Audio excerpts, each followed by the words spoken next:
One, two, three, four, five. Testing the Headingley stream, where play is hopefully going to commence at 12 noon. Testing stream at Headingley.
Testing 1 2 3. Testing 1 2 3.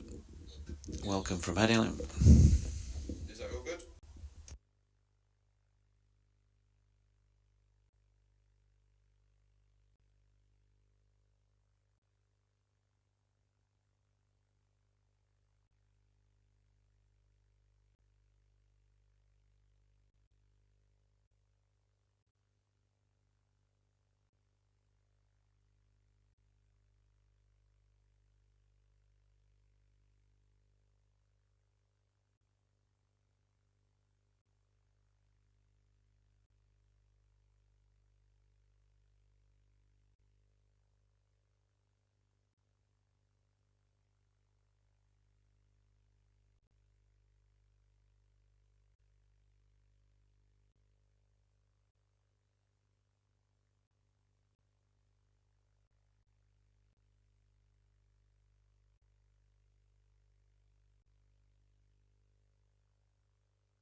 Good morning, welcome from a sunny Headingley for day 2 of Yorkshire versus Glamorgan, with the home side struggling on 62 for 5 overnight, but with the hope of Jonny Bairstow and David Milan as two high-class players walking out there to the middle, along with the Glamorgan fielding side, plus umpires Ian Blackwell and Hassan Adnan. Yorkshire, of course, sending in a couple of night watchmen last night and losing them both, Mickey Edwards and Matthew Fisher, in the closing stages of the day. We've had a delayed start because there was quite a bit of rain in the couple of hours after play had finished last night, and also a little bit more through the night. It was fairly wet out there, so the clean-up operation has taken a while, but pleased to say we have some cricket. Alongside me is my BBC Radio Wales colleague Nick Webb, also Nasser Hanif as our third voice again today. So good morning, or good afternoon. I'm Jonathan Doidge, and I would think it was a fairly buoyant Glamorgan dressing room after day 1, Nick? Yes, Marnus Labuschagne spoke to last night, obviously satisfied with the way he'd batted. Said it very difficult to score in the morning with the ball not really coming onto the bat. Found it a bit easier in the afternoon, and obviously delighted with the inroads that Glamorgan made last night through Nisa and Van der Hoogten. You can get in touch with us at Nick Webb 2017. Correct. And at Jonathan Doidge, or BBC West Yorkshire Sport at gmail.com if you prefer the emails. And 3 slips, Ringfield, Jonny Bairstow, who I think clearly wanted a bit of protection last night, but unfortunately still had to go out there for a last couple of overs or so to face the first ball of the day. Here's Nick. Thank you very much indeed. As Bairstow faces up to Van der Hoogten, who sends a routine delivery through outside off stump. Loosener and Jonny Bairstow, having watched one delivery come through, goes down the pitch to prod a point probably closer to the bowler's feet than his own feet. You wonder. And one delivery having taken place, Eddie Byram comes on the field to deliver a very large towel, which Marnus Labuschagne is going to stick into the back of his trousers for drying the ball. And it's more than a beer mat, that, isn't it? So he's got a tail. Bairstow on strike then. In comes Van der Hoogten in the sunshine, and it drives to point Andrew Salter fields, and there is no run. Dan Douthwaite comes on, Glamorgan's other extra player, and delivers 2 smaller towels to Lloyd and Labuschagne, and removes the larger towel that has been sent out to the middle of the ball before. You couldn't make it up. Jonny Bairstow goes down for another little prod. 62 for 5, but batting to come in the form of Hill, Bess and Thompson, as Van der Hoogten bowls down leg side, taken by Cook. Shuffles the ball rapidly back towards the slips. Important knock this for Jonny, for his own personal return to form, if you like, with the Ashes in mind, but also very important knock as far as his team are concerned here. Hours of play today, by the way, folks. We have this 12 o'clock start. 1 o'clock is still lunch. 4 o'clock is tea. That's fixed at 4. And a 6:30 finish, or when 88 overs have been bowled in the day. Although the forecast for later ain't great. Van der Hoogten is in to bowl. Bairstow plays on the leg side, and there is no run. Bazball has not reached Headingley in early May as yet, as far as Jonny Bairstow is concerned. The old-fashioned virtues of playing yourself in, as Labuschagne played quite an old-fashioned innings yesterday. Didn't feel there were many scoring opportunities around in the morning, so he just sat in until they were in the afternoon. Van der Hoogten to Bairstow, who leaves at the last moment through to Chris Cook, the obligatory oohs and ahs from the slip, Gordon. I think Johnny's just trying to get his steps in for the day while he's out there, and there's another wander down and a little tap at the pitch. It looks fine from up here, and obviously things will be a little bit better than they might have been with the sun shining at the moment. But yes, you can see, can't you, in the footholes, the wicket ends, even though it's been covered, there's a darker look to it, so there's a bit of moisture out there. In comes Van der Hoogten in the afternoon sunshine, bowls, and Bairstow plays that hard down into the ground, bounces up to cover, and there is no run, so a maiden to get us underway. In terms of the Glamorgan personnel, Sam Northeast is back in the slips, and it was he who took that late catch last night to dismiss Matthew Fisher, which the board initially attributed to Harris, and we couldn't quite see in the gloom, to be honest, but Northeast officially credited with that one. So he's obviously satisfied that his finger has healed sufficiently. He's at third slip with Labuschagne second and Lloyd first with the beer towels. And to no one's surprise at all, it is Australian international fast bowler Michael Neser to open up from the Kirkstall lane end. David Milan on strike. There are a few signals going on from umpire Ian Blackwell over towards perhaps the ground staff beneath our feet. There is a pile of sawdust at either end. No surprise there.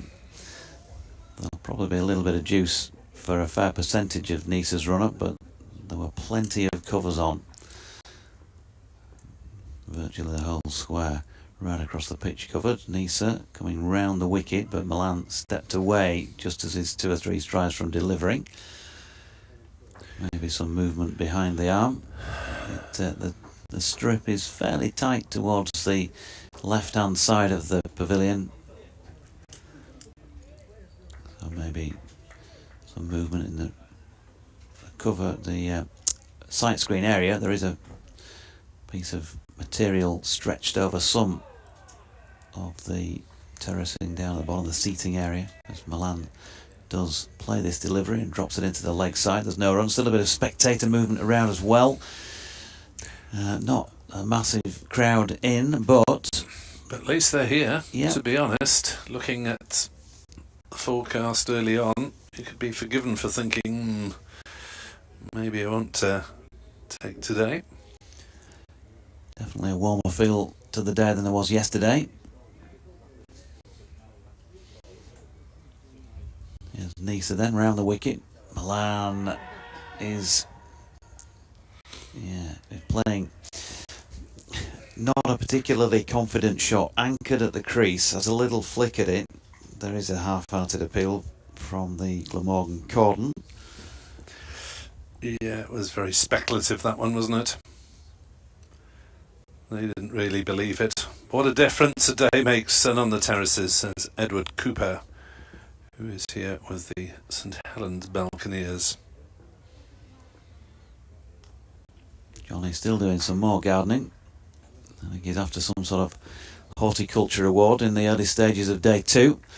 Neser in, driven by Milan square, or backward of square on the offside. He's going to get 4 runs here, down to the foot of the western terrace. Not entirely sure he was playing it through there. Tends to lay his bat on those if he is playing in that direction. But either way, he's picked up 4, and it is the first runs of the day. Yorkshire 66 for 5. Yeah, a little bit overpitched and wide from Michael Neser, who bowled pretty hostile intent in the evening underneath the lights last night. Different feel to the game this morning. Here he is again, angled in towards the lefty, who drops it into the offside, no run. You'd think if there were any floating voters, as it were, that they'd be all in today. Yorkshire in some trouble, but the prospect of watching Milan and Bairstow bat for some time, they'd be hoping, in conditions that these are probably going to end up being the best conditions of the day, if the forecast to be believed. This first hour or so up to lunch. Neser turns then, leaves our commentary position behind, in past umpire Blackwell. Milan has a little fiddle at another one that clearly moves away outside his off stump, And the key with those two deliveries in the over so far that have gone in that direction has been the length, hasn't they? Because he's not been able to get either forward or back, just rooted to the crease. And Jonny Bairstow doing some more gardening. I think he probably needs to pull a trowel out of his pocket at some point. The thing is, what gets me with first-class cricketers, the places they prod are rarely where the ball's actually pitched. Nisa again. This time Milan gets one leg stump and flicks it in the direction of fine leg, who's going to keep him to a single. 5 off the over then. Milan on to 13. 67 for 5, 2 overs bowled this morning. Yorkshire resuming on 62 for 5. Just to give you the key points from day one, if you ain't seen too much in the way of cricket. A couple of early wickets for Ben Code. Glamorgan at one stage 1 for 2. 83 for 2 by lunch yesterday. Yorkshire had a good afternoon with the ball, and they were 215 for 8 by tea and 245 all out eventually. Yorkshire accepting they didn't bowl quite as well as they might without bowling badly. Edwards and Hill 3 wickets apiece. Labuschagne 65 for Glamorgan, who then set about the Yorkshire top order, and had him 62 for 5 by the end of the day, after I moaned and groaned about the use of 2 night watchmen for the last half hour or so. Oh, the hobby horse was in full gallop. Van der Hoogten round the wicket to the left-handed Milan, who drives through point and will get a couple of runs as Michael Nisa doesn't. Oh, they don't go back for the second run. Thought that looked a fairly easy second run there, but decided against it. Just the single taken. Milan has scored all the runs off the bat this morning, and that'll bring Bairstow back onto strike as luncheon is delivered. Key part of the day's proceedings. Bairstow goes for another little wander. 3 slips, 4 saving the single as Van der Hoogten in to bowl. That is Bairstow's first runs of the day with an effortless flick off his legs. Thought it was going for a single. It was so beautifully timed it raced away for 4 past the umpire.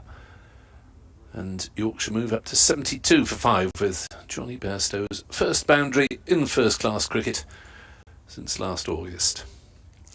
Nicely played, wasn't it? Van der Hoogten just straying leg stump and a little bit too full. Meat and drink to a player of his quality, with a yawning gap out there square on the leg side to exploit. Which remains there as Van der Hoogten bowls and Bairstow drives back to him on the bounce. Fielded by the bowler just high in his follow through. It is pretty bright now in the commentary box up on the heights of the 4th floor. Almost wish I'd brought me shades. So I won't need them today. But the clouds have cleared for a couple of hours at least. 72 for 5. Van der Hoogten to Bairstow, who mistimes that off an inside edge and will get a single down towards short backward square. Yeah, it was a bit fuller, I think, than he looked to be playing at, and thick inside edge has gone between his body and the stumps. In terms of the angle it went at, clearly wasn't that close to hitting the stumps. It's gone fairly square, but it was a big, thick inside edge. Yorkshire at 73 for 5 need a further 23 runs to avoid the possibility of following on. If that had crossed the minds of the most optimistic Welsh supporter. Milan drives, but doesn't quite time it on the offside, straight to cover. It's a small party of supporters with the St Helens Balconeers.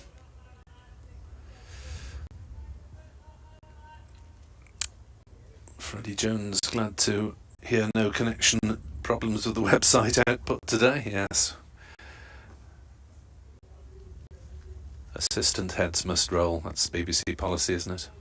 As Van der Hoogten bowls, clip through the leg side by Milan, will pick up a couple of runs, chased by Carlson back towards the wide mid-wicket boundary, and they're back for 2.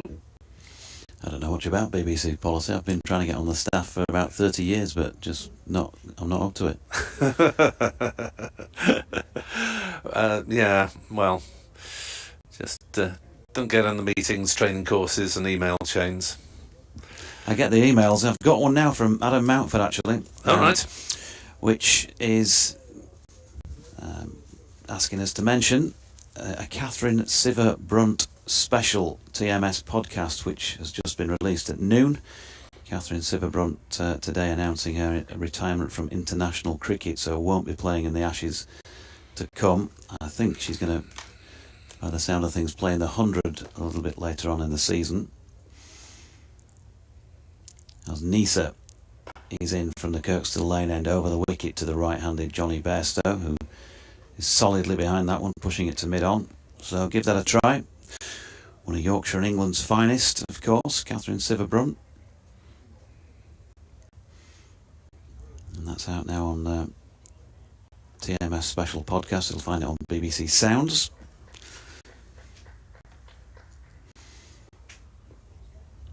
Meanwhile, slow progress in the early stages here. 13 added to the overnight score, but that's 4 more. Jonny Bairstow receiving a delivery from Nisa that is overpitched, and he's pretty much just pushed through the line of the ball, timed it superbly. Lovely off drive for 4. Yes, his touch hasn't deserted him, obviously. Did have runs in a second 11 game where I think the opposition attack included Ollie Stone, international bowler. 97 and 57 Bairstow made last week. He's on to 11 now. Nisa shuffling in again. This time a little bit more width for Bairstow to work with. Punches that into the covers. Good support from Milan, gets him through for a single. Partnership now worth 21 at 80 for 5. Deficit 165 runs. If they stay together for any length of time, this pair, then that could be fairly quickly rubbed out. But how much cricket we're going to get today, we're not sure at this stage. 1 or 2 doom and gloom mongers out in the back corridor when I was walking into the box were saying, we're not going to see much after lunch. Looks pretty good out there at the moment as Nisa comes round the wicket again to Milan, who flicks that square on the leg side and picks up a single. Just have a quick look before I disappear in a few minutes and let NASA have a go on the microphone. Have a look at what else is going on around the grounds. A couple of delayed starts elsewhere as well. By the way, Shan Masood playing today for Pakistan in the 4th one-day international in Karachi against New Zealand. Pakistan 53 for 1 in that. As Nisa is in and bowling to Bairstow, who drops it into the offside. There's no run. Masood 29 not out at the moment, batting with his skipper Babar Azam. Any idea when he might rock up here? He's due next week. All right. He's due to play in the match against Durham, because they've only got one more one-day in the series after this. Not sure when that is, but we're Friday, I would imagine probably Sunday.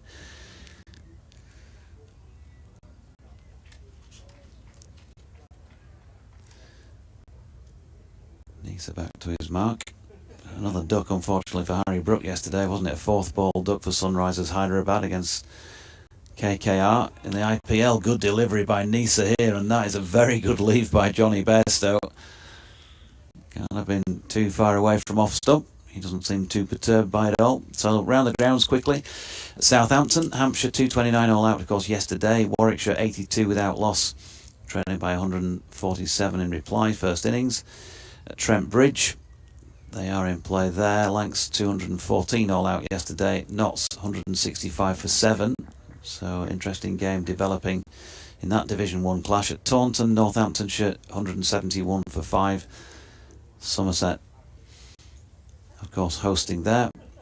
Put them into bat yesterday. And at Chelmsford, match delayed by rain. Surrey 44 without loss in response to Essex's 314. Van der Hoogten around the wickets to Milan, who's defending that one on the offside. And there's no run. Worcestershire were 264 all out yesterday. They're playing Sussex, of course, Steve Smith and all of that.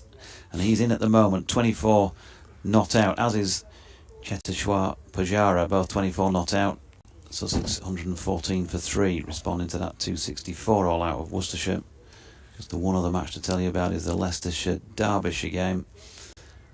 Leicester 122 all out, Derbyshire 189 for 3, rain at Derby. Van der Hoogten bowls and Milan plays it into the offside. Root fields no run. So, just feels like a completely different game from 6 o'clock last night. Last half hour when Nisa was storming in, trapped Shaquille and then got rid of the 2 night watchmen in double quick time. But the ball's doing a little bit by the look of it, but batting has been relatively comfortable so far as Van der Hoogten bowls to Milan, who strokes that one off his legs through mid-wicket for 4. And, well, these 2 experienced bowlers have strayed once or twice in these opening overs. Yeah, if you are going to stray on leg stump against this pair, then you can expect to go for runs. For a start, as you'd expect, the offside is packed with fielders, and the leg side is pretty sparsely populated, so plenty of gaps around, but they're both very strong players off the legs, as Milan just reminded us.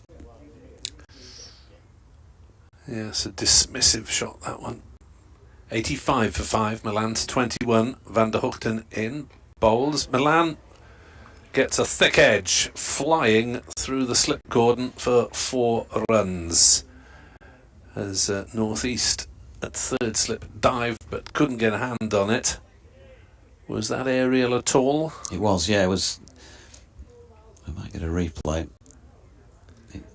If you're going to flash hard, they say, and he did get his hand through that, didn't he?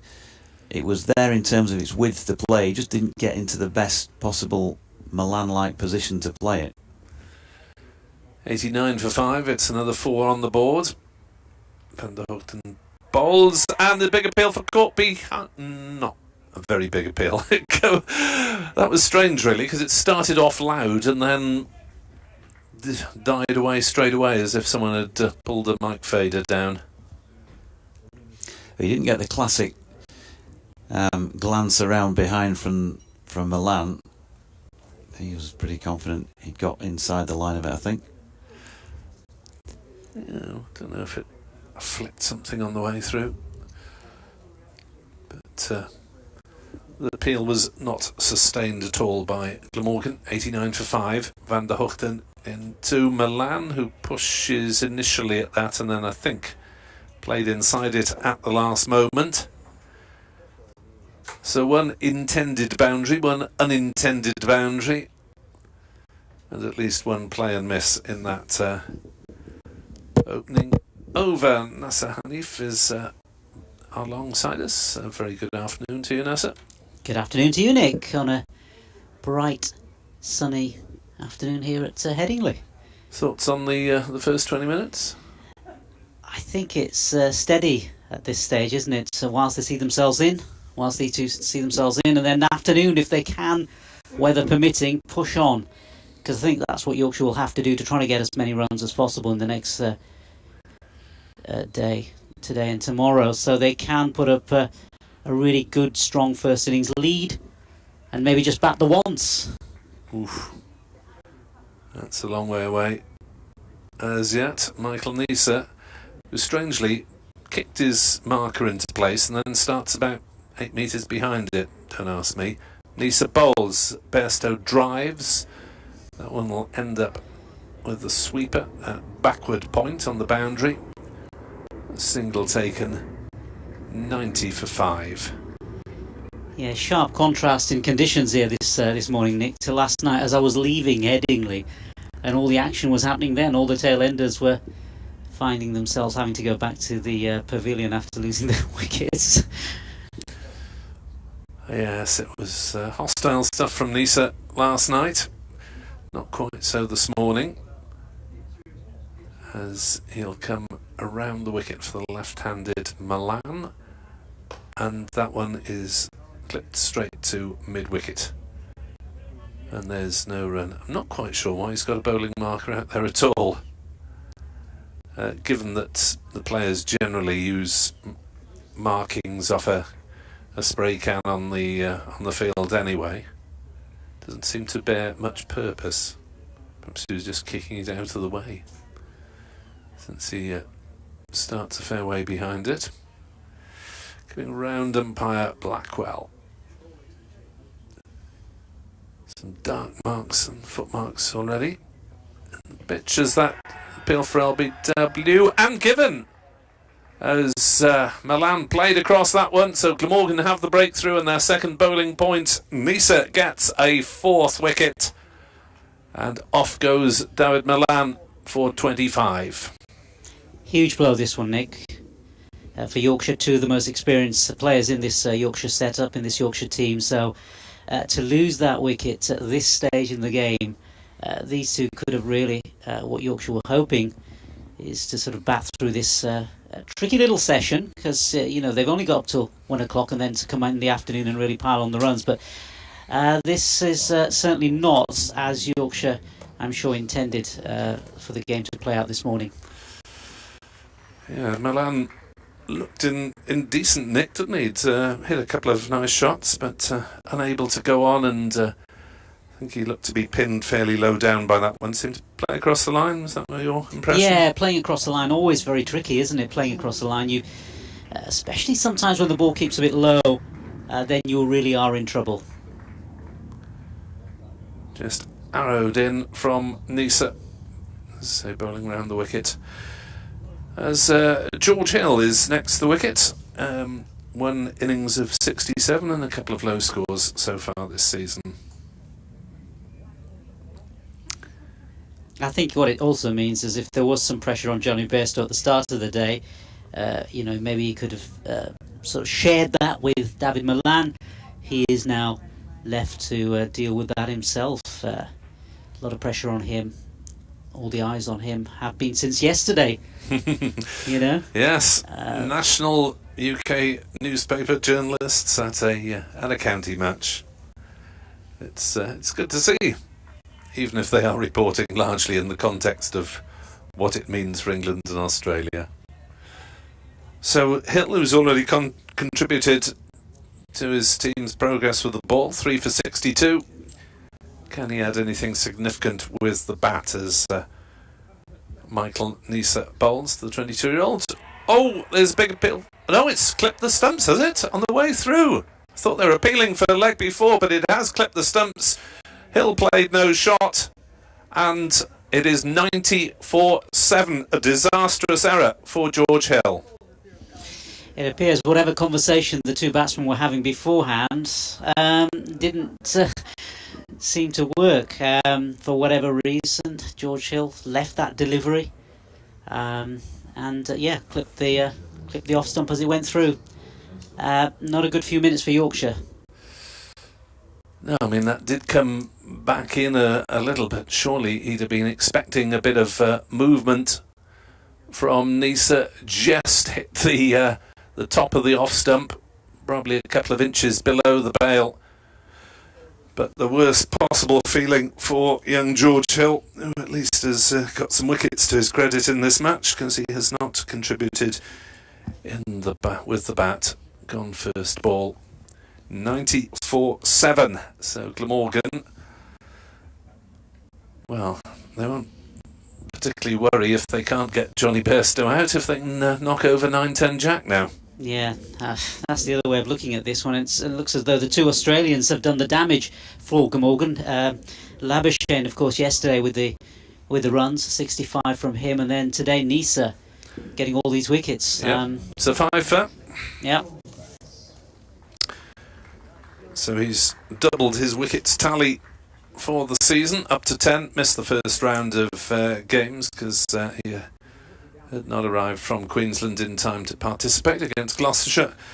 Dominic Bess in at 9. Pretty handy sort to have at 9 potentially, Nasser? Yeah, absolutely. And of course played for England too, so too. one hoping to be in the England side, certainly a cert for the England side, Jonny Bairstow, you would think. And then Dom Bess, who's played for England, of course, before, in the context of an England-Australia sort of mini contest within the larger contest. Australia certainly on top at this stage. So Michael Neser reminding the Australian selectors. And Dom Bess, of course, not bowling in this game so far. No. So so certainly his batting is going to be important. As Kieran Carlson has got a helmet and will go under the lid by the look of it at short leg. Can't imagine Cook's going to stand up. Where's Carlson off to?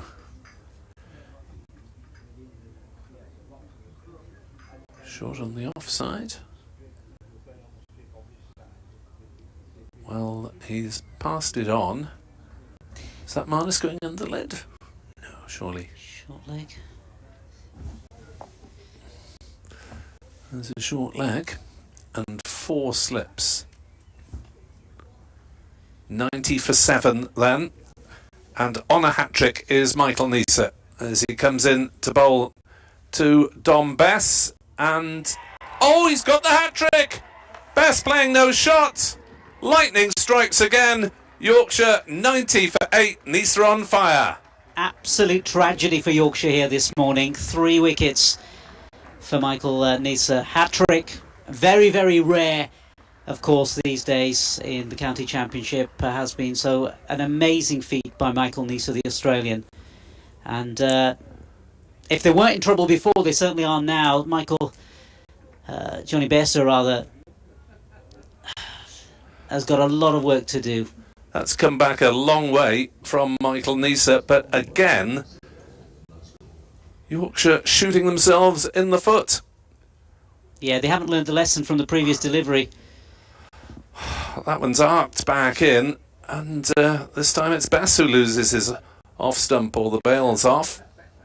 Again, that one flicked the top of middle and off. So that is a hat-trick for Michael Neser. Congratulations to him. And it's pretty rare that you get a hat-trick with 2 of the batters not playing a shot. Astounding stuff from Glamorgan's Australian international.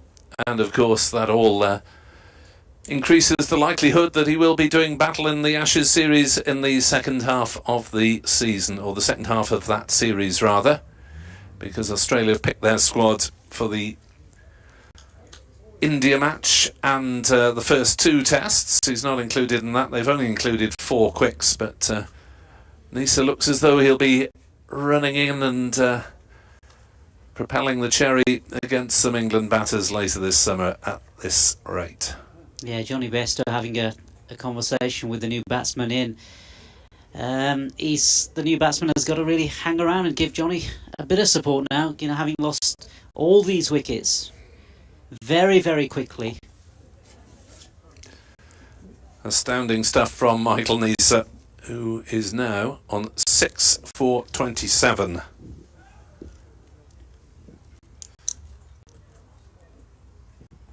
And with the potential to add as well. What a day for Michael Neser. As Jonny Bairstow only has to sit and wait. Could be a career best from Neser at this rate. As he's struck the new batsman Thompson on the pad, a speculative appeal, no real support.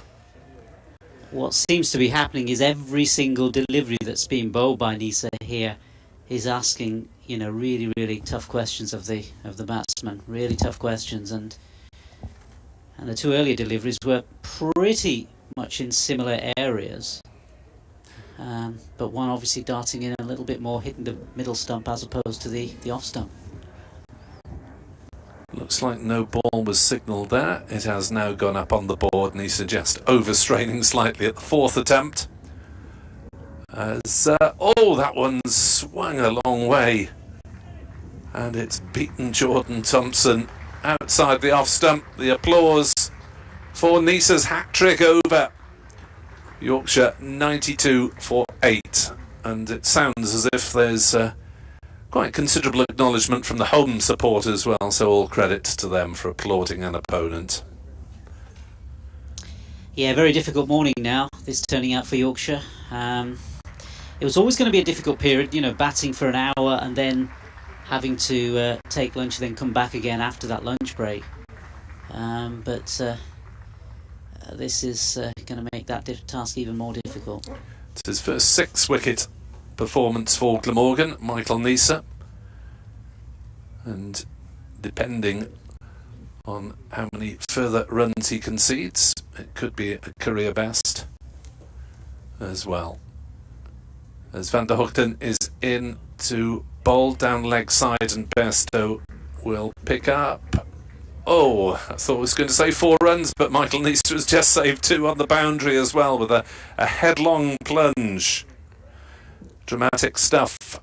Welcome to 5 Live Sports Extra listeners, with Yorkshire 94 for 8. Michael Nisa having claimed a hat-trick, the Australian bowler, getting rid of Dawid Malan for 25 leg before, and then George Hill and Dom Bess both bowled playing no shot.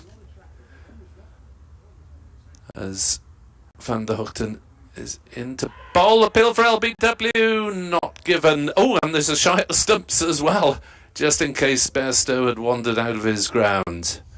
It's all happening at the moment, Nasser. It certainly is, and Jonny Bairstow is certainly going to have to work extremely hard to see if he can see out this last half hour, quite a long period to go before lunch. He really needs to hang around for Yorkshire if they're going to get any closer, although he's taking his gloves off now, which is quite concerning. Wanders off towards the square leg umpire, does Jonny Bairstow, for a little take 5, and Bairstow is stripping off his right pad. Did that hit him maybe behind the pad? Looks as though he's going to have some treatment, Jonny Bairstow. Yeah, it appears he's been injured. Certainly staff coming on now to...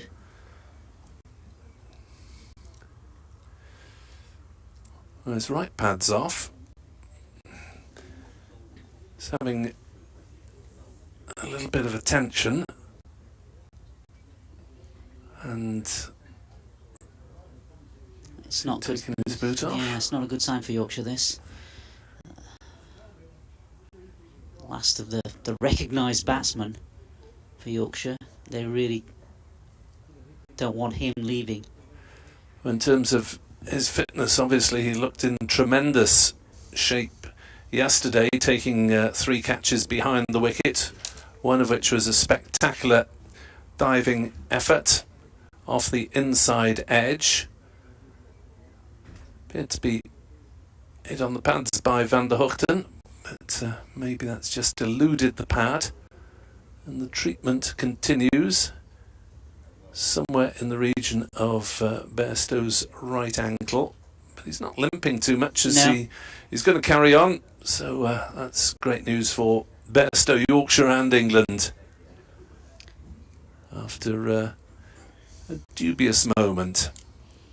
Yeah, it was quite concerning when he first sort of took off his pad and then sort of walked towards square leg.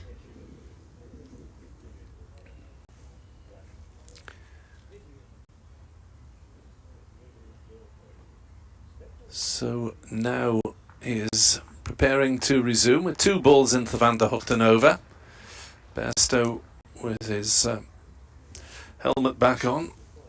A ripple of relief in terms of applause. Will that disturb his concentration? He's hit a couple of nice 4s. One through square leg off Van der Hoogten, and then a straight drive through long off Michael Nisa. Van der Hoogten to bowl to Bairstow at 94 for 8, and Bairstow chops it down onto his pad. I think it's rolled out a long way towards deepish mid-off, and they'll go through for a single. Look to be bat and pad there. But that takes the score on to 95 for 8. One needed to avoid the possibility of the follow-on, which I was joking about earlier, but well, the deficit is now exactly 150 runs. Glamorgan 245 all out.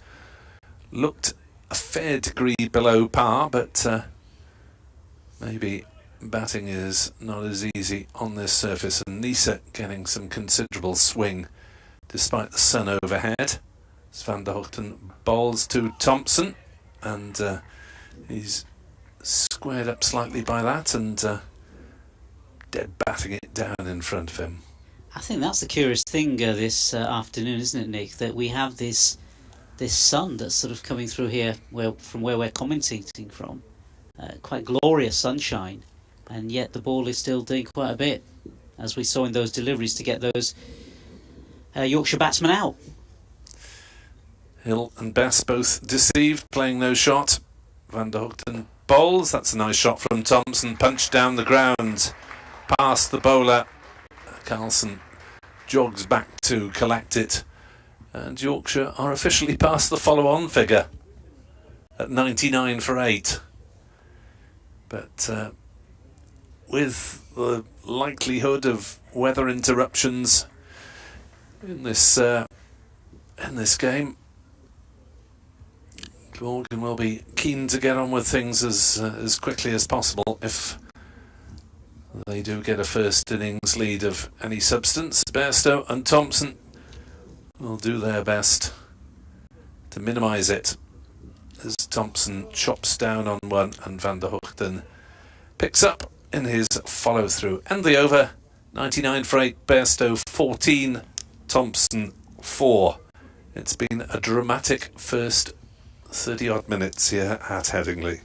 Certainly has. Yorkshire now keen to get as close as they can to that first innings Glamorgan total. That's what they will be looking at with the limited batting resources that they have. They haven't got many to come if one of these two goes, so they will try to edge closer to that Glamorgan total. Long way to go yet, though, Nick. Long way to go.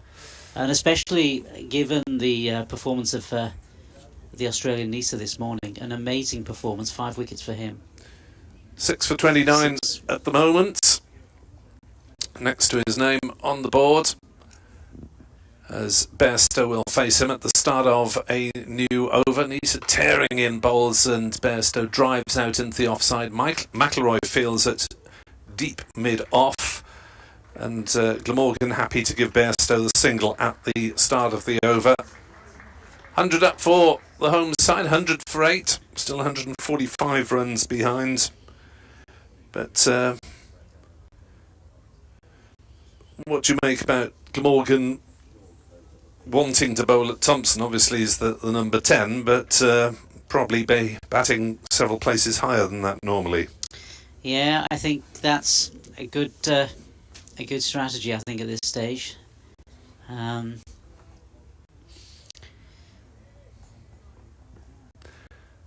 comes Nisa, the left-handed Thompson, who gets his bat out of the way at the last moment, and Nisa really is jagging it round at the moment.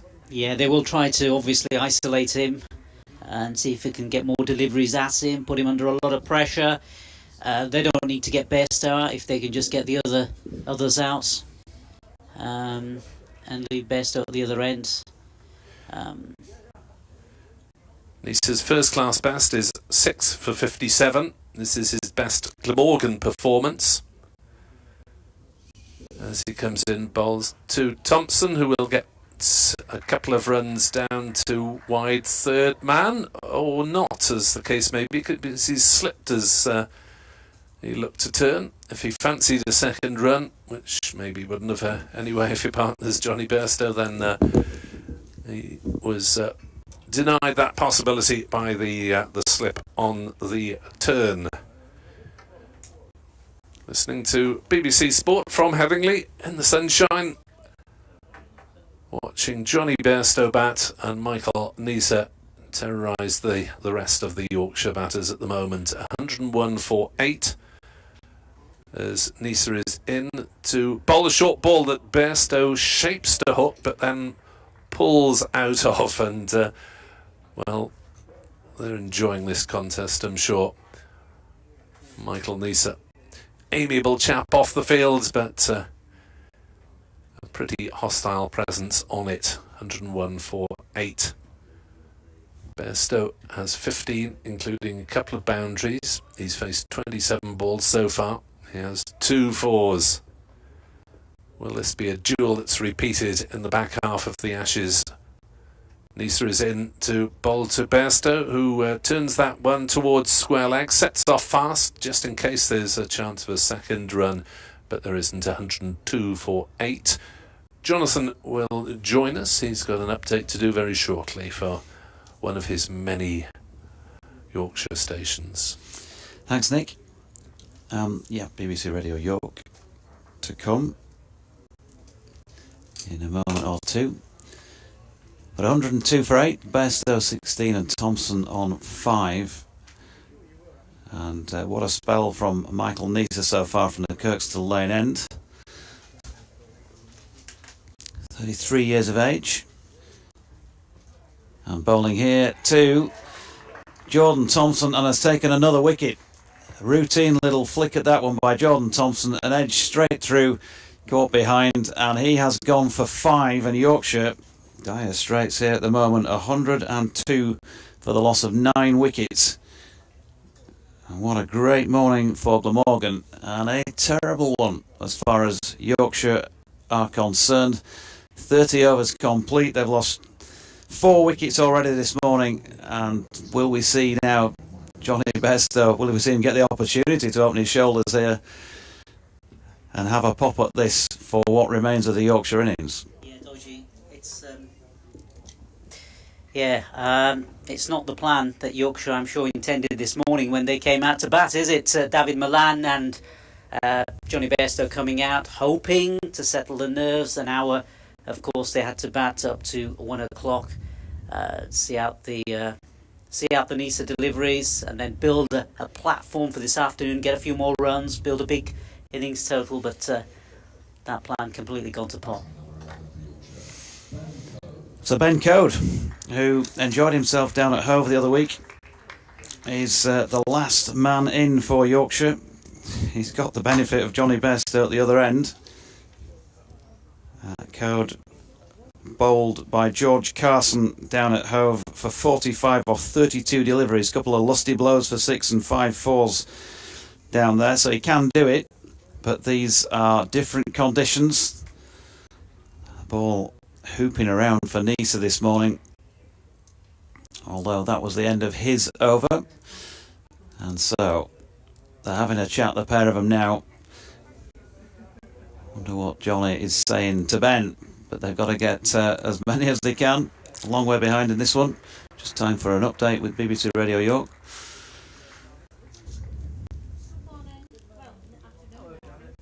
After some election results, apparently.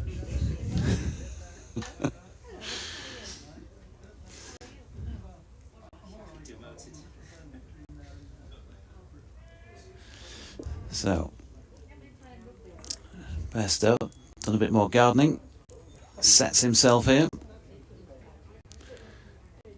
and in comes Van der Hoogten, and Bairstow pushing up to long on, dropped out both long on and long off to give Jonny the single and work on Ben Code. A man square on the leg side boundary as well, just in front of square leg. Long leg, third man. Point is very deep. So it's just scatter yourselves as far as you can around LS6, lads. And we'll keep a couple of slips in place. Here's that update. Good afternoon. Yeah, terrible morning as far as Yorkshire are concerned. They resumed on 62 for 5 earlier with David Malan and Jonny Bairstow at the crease together. But then a hat-trick from Michael Nisa, who has got 7 for 32 to his name. The Australian fast bowler, and bowling a devastating spell from the Kirkstall lane end. David Milan, LBW, the first of his hat-trick. George Hill left a straight one and was bowled first ball. And the same for Dominic Bess, who also shouldered arms to one that took his off stump. Jonny Bairstow's received a bit of treatment as well. Not on the leg that he had injured last year, I hasten to add. But he's been deemed okay to carry on. And he's out there and facing at the moment. Jordan Thompson, the most recent dismissal, another wicket for Nisa, caught behind by Cook for 5 in the previous over. They've avoided the follow-on. That is one slightly bright spot, I suppose, about the morning. They trail, though, by 143 runs at the moment at 102 for 9 in their first innings. And we're just wondering if we are going to see Jonny Bairstow tee off here with just Ben Code as the last man standing with him out there in the middle. Code, capable enough player himself, of course, got 40-odd down at Hove just a couple of weeks ago. But one mistake and it could be all over, and that could be a big advantage for Glamorgan on a day which at the moment conditions out there for batting you would think are about as good as they're going to be in the day. Nisa had the ball swinging around, and there is rain forecast later on, so it's not going to get any easier for either side out there in the middle as we see Jonny Bairstow crash 4 through the leg side and take his team onto 106 for 9.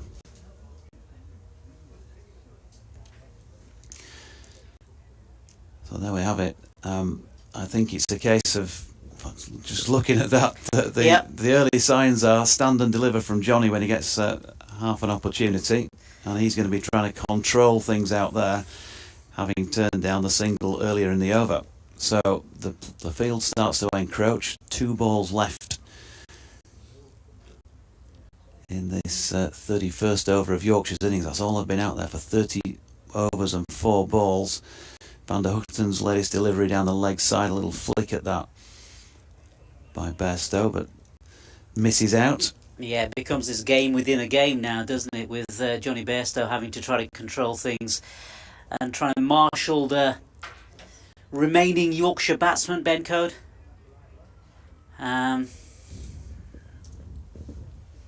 He's going to try to hit as many boundaries as he can. So 2 slips, Ringfield, apart from the men deep at square, third and long leg, and Bairstow, well, he's gone. He pushed a single or an attempted single into the offside, but a quick pick up and throw. Code was 2/3 of the way down at the point. The stump is flying out of the ground, and Yorkshire are all out. A disastrous morning. I don't think you can say anything other than that from the White Rose perspective. Bairstow is stranded, not out on 20. Yorkshire 106 all out, 139 runs behind. They have lost 5 wickets this morning, 4 of them going to Michael Nisa. That run out to complete the job, and bowled out for 106 in 31 overs. Just disastrous. Absolutely disastrous. And the star of the show, the Australian Michael Nisa, definitely an amazing performance, especially those 2 wickets in the last hour. The ones after he got removed, David Milan. Great performance for him. Jonny Bairstow left at the end trying to manage the tail, and he just couldn't do it. And that quick single at the end, the end of a really disastrous morning for Yorkshire here. So let's just recap on what we've seen, and it's been a bit of a breathless 49 minutes. That's all it's taken this morning to take those last 5 wickets. Resumed on 62 for 5. Milan first to go, and he was LBW to Michael Nisa for 25. 38 deliveries and 4 fours in his knock. But then the very next ball, George Hill, bowled by Nisa without scoring, leaving a straight one.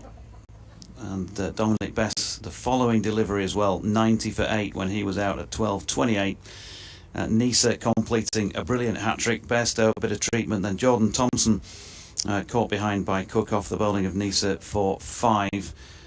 He was out there for just the 8 deliveries and hit a boundary. And the last man to go, Ben Code. It was Kieran Carlson, in fact, who picked the ball up there in the covers and threw down his stumps, and he was run out by the proverbial country mile. Jonny Bairstow then left on 20 not out from just the 34 deliveries and about an hour of batting, including 3 boundaries out there. But really, it's all about the bowling of Glamorgan, and the bowling in particular of Michael Neser. 11 overs, 1 maiden, 7 for 32. Superb stuff from him. Tim van der Hoogten, good support as well at the other end. 2 for 46 from 13 overs and 4 maidens. James Harris, we saw a bit of him yesterday. 5 overs, 1 maiden, none for 15. And Jamie McElroy, 2 overs, no maidens, none for 8. 106 all out. And Glamorgan now, well, in what play we have left today, and at the moment conditions, overhead are good. Out there it's dry. They can really kick on and build themselves, or they'll be hoping to kick on and build themselves a very sizable lead here and put this game beyond Yorkshire. I think that's the strange thing about this morning as well, coming in at the start of play, knowing that we had an hour to play up to 1 o'clock. The conditions you would think would pretty much favour the batsman here. Bright sunshine. We're looking at bright sunshine, but somehow, despite that, Michael Neser is able to take these 7 wickets. Incredible performance from him. And Jonny Bairstow in the end, just ran out of partners. It's a really, really tough morning for Yorkshire, and the plan's completely going astray now in the context of the game. I'm sure the plan was to build a sizable lead, or certainly after losing a couple of wickets early on, maybe get close to Glamorgan, even get a little, maybe give Glamorgan 40-50 ahead. But this is now an incredible deficit in terms of 139 runs. That's quite a big deficit that Glamorgan have a lead off over Yorkshire. So, they're going to have to bowl really well in this second session to see if they can drag themselves back into this game, Dodgy. Yeah, lunch fixed for 1 o'clock, but maybe they might play 1 over. It was 12:49 when that previous wicket fell, and the players are out there warming up, getting loose, as if they are going to go back on before we have the lunch break. We'll drop the microphone for a minute or two and pick it up again, and see you in a few minutes' time, should we see more play before lunch, but that looks like that's going to be the case.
Leading of Yorkshire.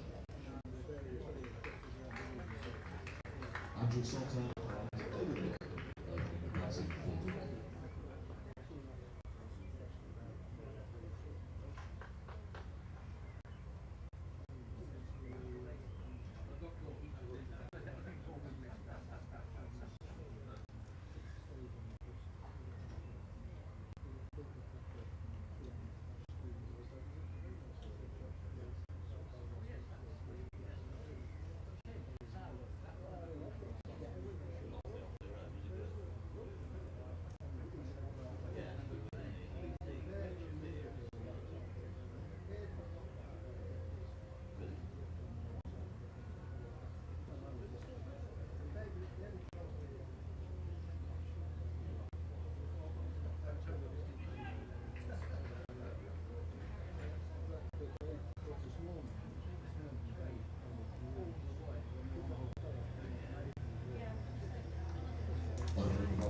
So welcome back from Headingley. As you can see, players back out there, and it looks as though we're going to squeeze in at least one over before the lunch break.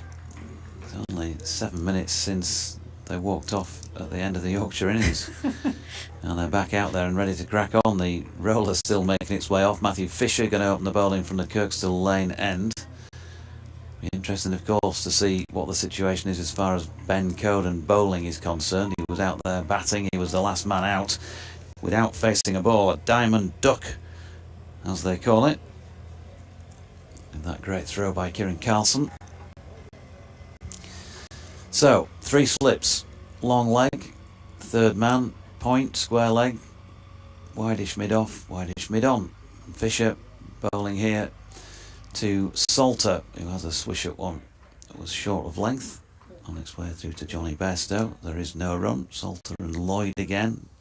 David Lloyd out fourth ball of the match. Seems like a long time ago now, but only yesterday. And Salter didn't last too long either. Out in the 5th over. It must be demoralising as well from a team point of view, having thought that this was going to be our plan. We're going to build up runs and then take wickets and then suddenly be skittled out quite quickly. Yeah, here's Fisher, ball wide of off stump. Salter does offer to play at it as it goes past him on the rise. Through to Bairstow, no run. So the usual setup for Yorkshire with Hill at first, slip Lyth at second, Finlay Bean now at third. And without a gully this time. And decided to block the boundary, because any of those streaky boundaries, of course, can soon have that lead mounting up even more quickly. Glamorgan 139 runs ahead, having seen both sides bat. Fisher's led his delivery, misdirected down the leg side. No run.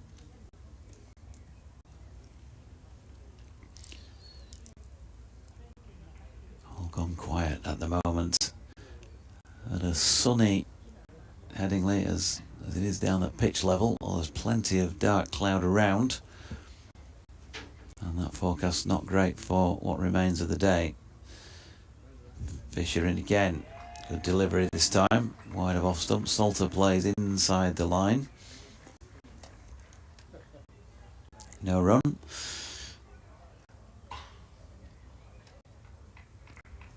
Warwickshire 95 for 3 against Hampshire down at Southampton. Lancashire, Nottinghamshire, it's almost parity there. Notts have now got up to within 2 runs of Lancashire's 214, but they've only got 2 wickets. First innings wickets standing. Northants 202 for 6 against Somerset at Taunton, still in the first innings there. As Fisher, he's in and bowling again to Salter. The ball leaves him on the rise, but he's easily able to leave it. And Surrey 76 for 3 in response to Essex's 314. There's your first division scores. They can lunch, and they're inspecting around about now at Derby, where Derbyshire 189 for 3 in response to Leicestershire's 122 in this second division.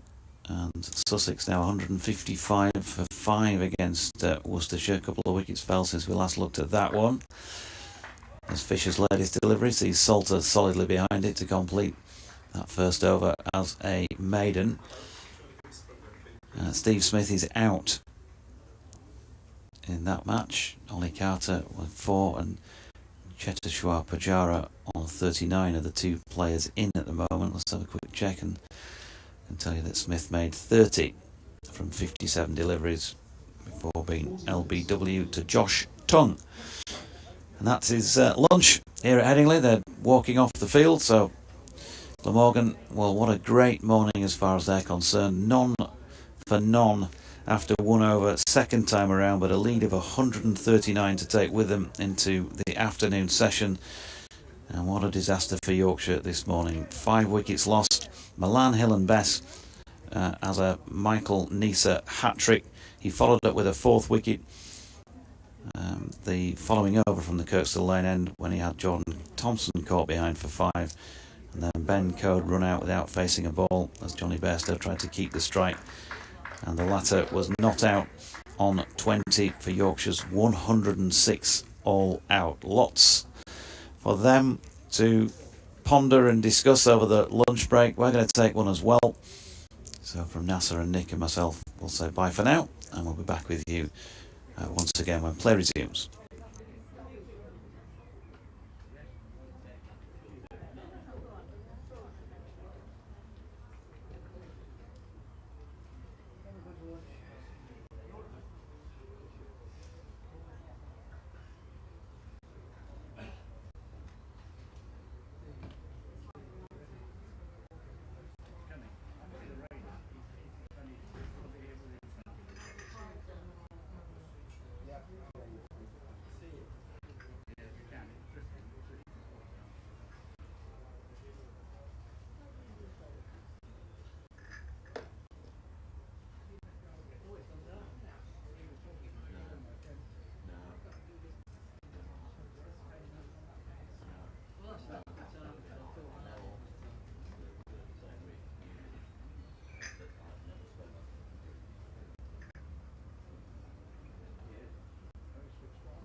Just to remind you, ladies and gentlemen, that the second of our object handling sessions run by the Foundation and the Museum shortly be taking place in the long room. With extensive personal collections, Brian and Richard from the museum will be bringing objects in for each day two of the county game to bring back memories of Yorkshire's past matches against great teams. You can ask questions, learn new things, and handle objects with some great times in Yorkshire's cricketing history. Due to its location, these events will be restricted to those who have access to the long room. If you are interested, please do go and speak to somebody in the museum.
Yeah, absolute disaster of a morning for Yorkshire, who added just 44 runs to their overnight 62 for 5, but lost all remaining 5 wickets. 4 of them going to Michael Neser, who took a brilliant hat-trick. David Milan, the first of them to go for 25. George Hill and Don Best then in successive deliveries, both leaving balls that took their off-stump. Jordan Thompson was cleaned up pretty quickly, and Ben Code run out without scoring. Jonny Bairstow not out 20. Glamorgan's lead 139 after just facing 1 over. They're none for none at lunch.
just for those who might still have the audio on the streaming services on, we've had a sharp shower here at Headingley during the lunch break. Covers have been on, they are being removed at the moment. There's just been an announcement on the PA that, provided there's no further rain, play will resume at 2:10. So play due to restart at 2:10 if no more rain here at Headingley.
Andrew Salter and David Lloyd continuing batting for Glamorgan. Well, good afternoon and welcome back to a slightly delayed second session on day 2 of this LV Insurance County Championship Division 2 match between Yorkshire and Glamorgan at Headingley. We've had a half-hour delay, so a loss of some more overs in the day. We had lost 8 to the late start, but we've had an hour of spectacular cricket from a Welsh point of view in between, with Yorkshire dismissed for 106, Michael Neser 7 for 32, including a hat-trick, career best for the Australian bowler, and Jonny Bairstow was left stranded on 20 not outs. David Milan made 25, Yorkshire got to 90 for 5 and then lost their last 5 wickets for 16, a hat-trick, and then 10 and Jack didn't last too long either, but Yorkshire have the chance to strike back. Glamorgan a very handy first innings lead of 139. I'm Nick Webb, alongside me Jonathan Doidge, and Nasser Hanif will be back in around about half an hour. Bit of a dark cloud overhead at the moment, but thankfully it doesn't appear to be a dark wet cloud. Yeah, no floodlights on just at this moment in time. As you say, it is pretty dark. It's going to be Jordan Thompson to bowl the first over from the Howard stand end. And he's bowling to David Lloyd, who got a duck in the first innings and chops down on that one and defends it to mid-off. Andrew Salter faced the only over that we had before lunch. An example of the bizarre oddities of cricket. They went back out for one over, having dismissed Yorkshire just after quarter 2. As in comes Thompson, bowls, and Lloyd shoulders arms. David Lloyd with naught in the first innings, naught in his second innings against, or his only innings against Leicestershire rather. A couple of 31s in the previous match, so he's not really in great nick this season as yet. Thompson with 3 slips, 4 saving the single, 2 men out, is in to bowl to Lloyd, who gets in behind that and plays it out on the offside, and there's no run. Yeah, so Jordan Thompson opening because clearly Ben Code isn't fit to do so, and not in fact on the field at the moment, I don't think, isn't Ben? It looks as though we have Johnny Tattersall, we do, down at third man. Going to do a few warm-ups. He was warming up as though he was going to bowl. Well, he probably wouldn't bowl even if he was in the starting 11. As Thompson runs towards us from the football stand and bowls, and Lloyd shoulders arms and allows it to go through. He did bowl some leg spin at Old Trafford last year. All right. Johnny Tat in the championship game over there. About an over or 2, something, I think about taking a wicket actually. Good heavens. Shan Masood made 44, by the way, for Pakistan today against New Zealand in a one-day international, expected in these parts fairly soon. 44 or 55 balls was stumped off Sodhi, as that one is through outside off stump and no shot played. Pakistan 195 for 3 with 15 overs remaining in Karachi. Sally M says, so frustrating, today would have been the only day I could have made it to Headingley while I'm in the country. Dad looked at the forecast and said it'll be rained off, so we're in Newark on a Civil War day trip.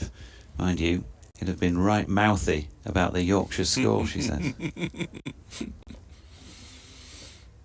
Yes. In comes Thompson, bowls to Lloyd, who plays it on the leg side, not entirely convincingly, fielded at short mid-wicket. And there's no run. Welsh followers obviously enjoying today's proceedings. Neil says, loved the mood change of your co-commentator Nasser in that 30 minutes when he was talking about a Yorkshire lead at 12:20. Thanks to Dean Thomas for pointing out that it was in fact the reverse throw from the slips that hit Bairstow, not the original delivery from Van der Hoogten. Neil, Peter Roberts, all raining praise on Michael Neese's performance, as is June the Tea Lady.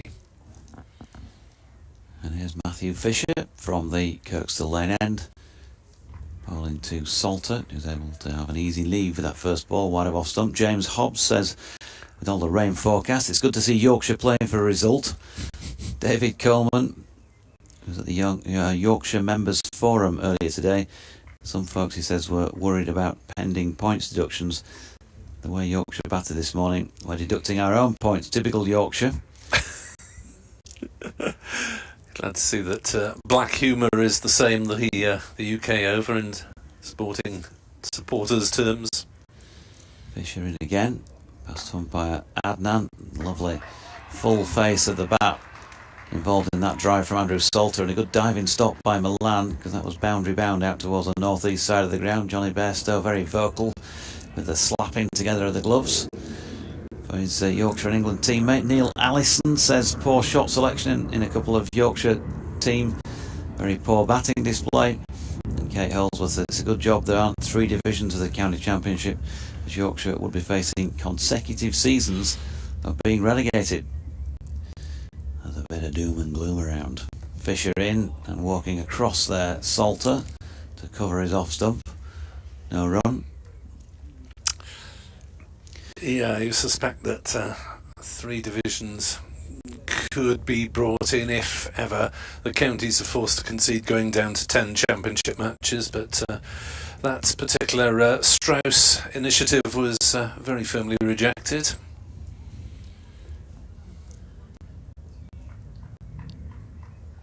As has been Strauss recently, in a sense. It's a shame, really. Fisher over the wicket, right arm, good delivery. Salter rooted to the crease and has a little fish at that one from Fisher. Dot ball. It's a shame, really, because Strauss will be seen as departing not under a cloud, but in the wake of something that hacked off a lot of county supporters, and obviously he's got distinguished service both as a player and an administrator, but just went down the wrong road as far as most counties were concerned. Fisher turns again. In he comes. Wide of off stump and a little bit of bite off the pitch going wider. Bairstow taking that around about George Hill direction at first slip. Reminder, by the way, folks, that it's the Rob Burrow Marathon starting and finishing here at Headingley, presumably on the rugby side of the ground on Sunday. And I wish all participants well, and of course the cause. Great man, Rob Burrow. Fisher in. That's flicked to leg off the pad, I think, by Salter to complete that over. None for none off 3, Glamorgan, second time around. Still a lead of 139. But it will affect you in some way, I would think, if you are thinking about coming on Sunday. The marathon itself starts at 9 o'clock. The half marathon, which is also part of the day, starts at 10. There's a lot of road closures if you are thinking of coming in. Quite a lot of road closures round and about. It looks like the course goes away up the Otley Road and out that way before making its way back in towards the ground, so the sort of north-northwest side of Leeds, which may well affect us as well. No parking, I don't think, at the stadium on Sunday. More walking. Glamorgan 0 for 0, 139 in the lead. Welcome back to 5 Sports Extra listeners who just caught the Nisa hat-trick earlier today. And we're now watching Thompson bowling to David Lloyd, who defends to mid-on. And there is no run. Jonathan Deutsch and Nick Webb with you at the moment. From a slightly gloomy Headingley, we had that heavy shower in the lunch interval, causing the half-hour delay.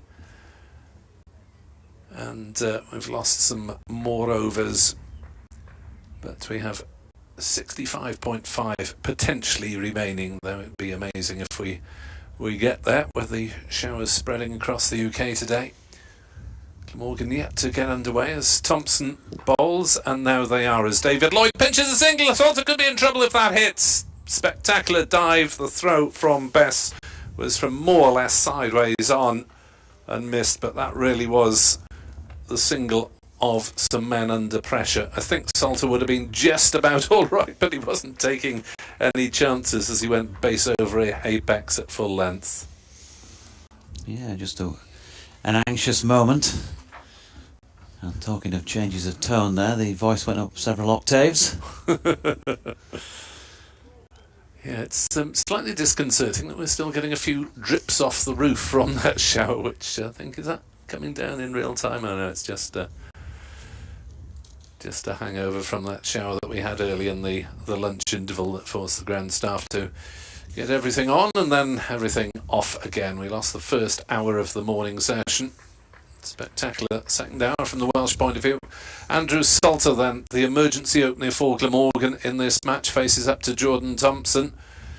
He'll be itching to get off the mark as well, but leaves that one as he pushes that front foot forward.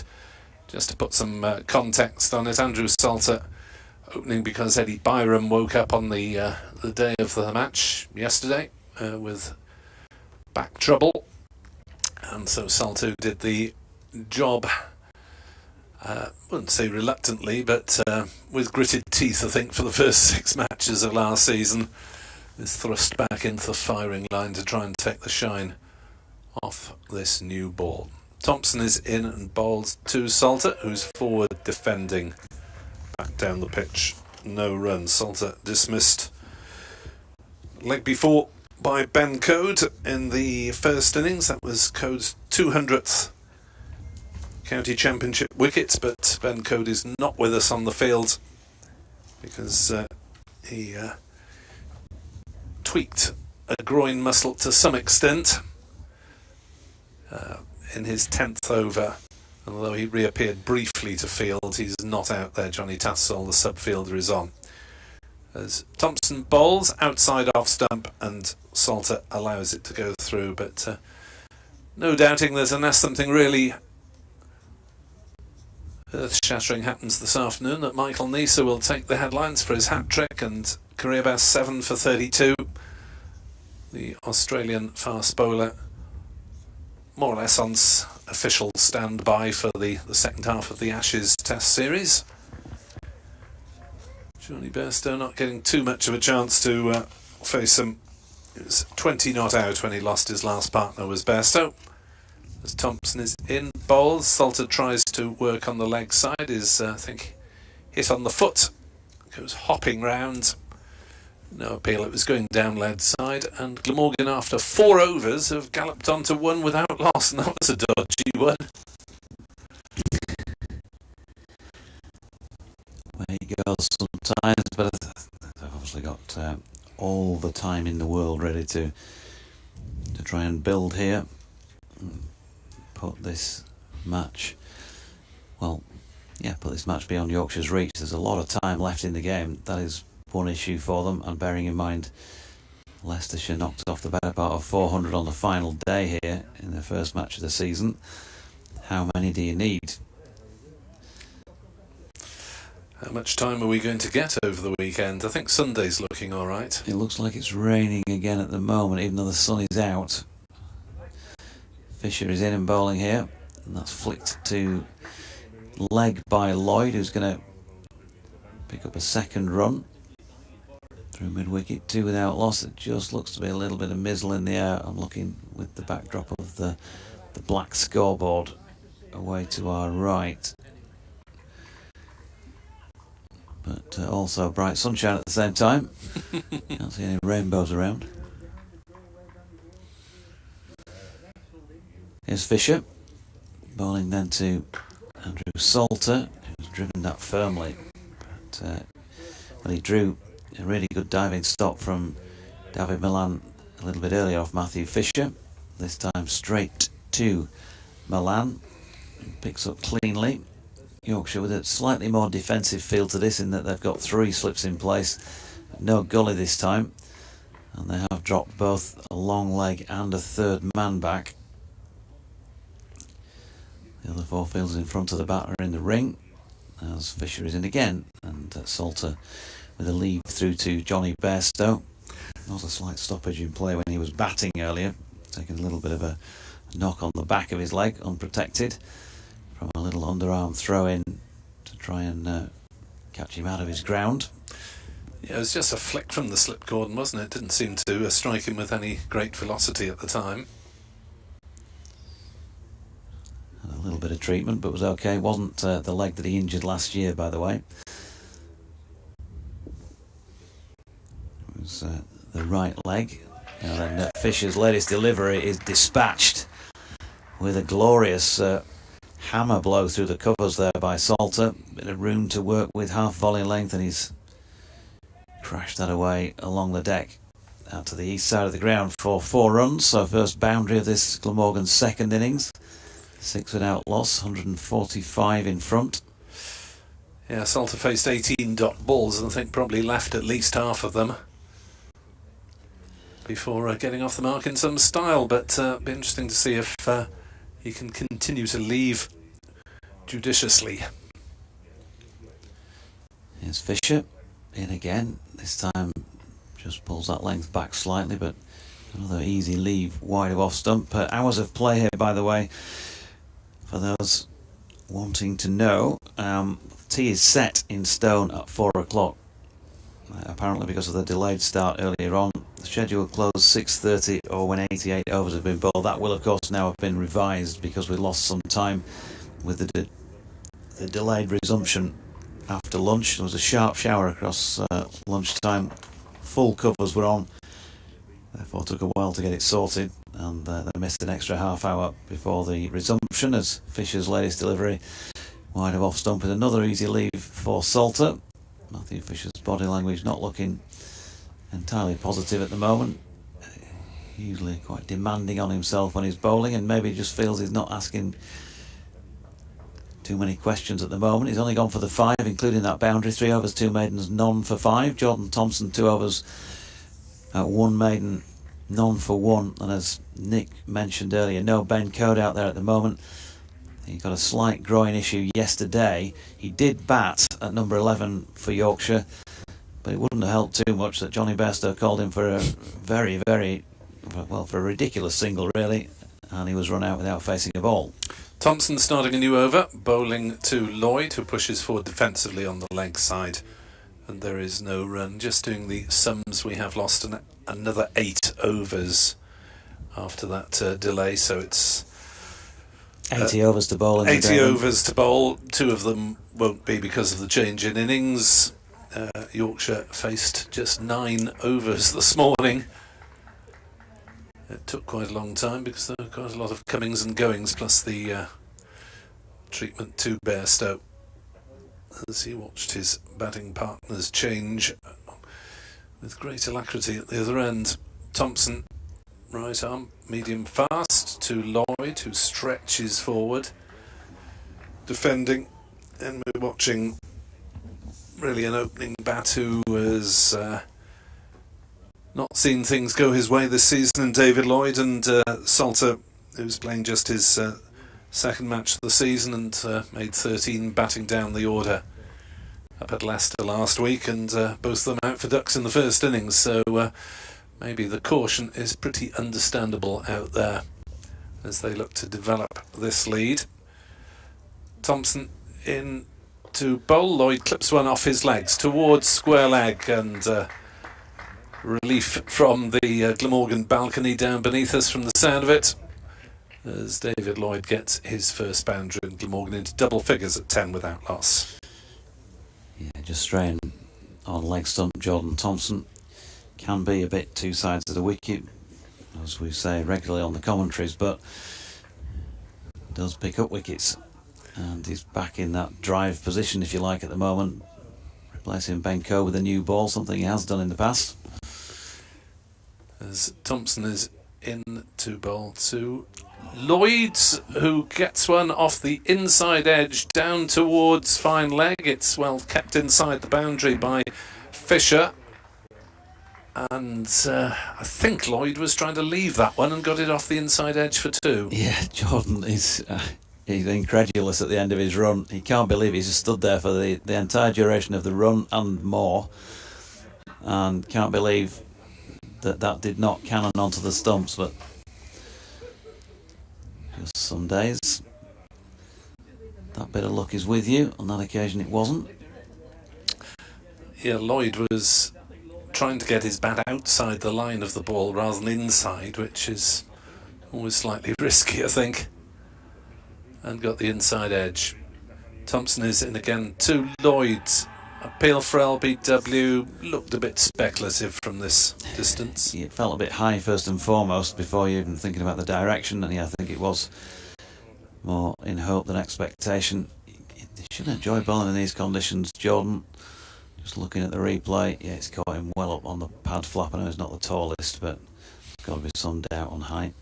Yeah, you should enjoy bowling in these conditions. You can get the ball to swing, and we saw from Michael Neeser this morning that it will. 3 slips then posted by Thompson as he races in to bowl to Lloyd, who checks his defensive push to mid-off. There is no run. At least David Lloyd has had something to shout about in sporting terms, because he is an avid follower of Wrexham football. And of course, they have been celebrating their elevation to the Football League, even though David Lloyd is no longer their biggest celebrity follower in the last couple of years. No. Couple of Americans, I understand. And it sounds like they're in for the long haul, doesn't it, as well?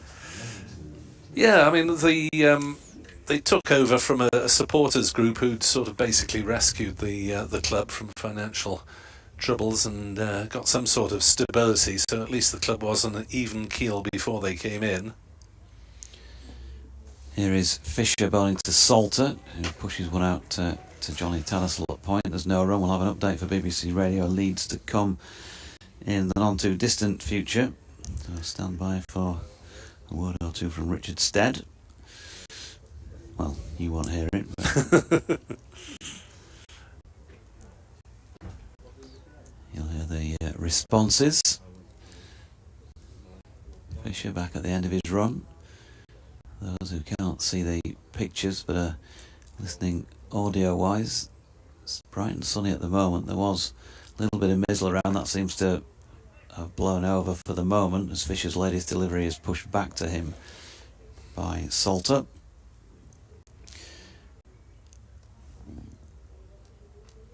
And T has now been revised, I am advised, to 4:10 in the light of that extra break.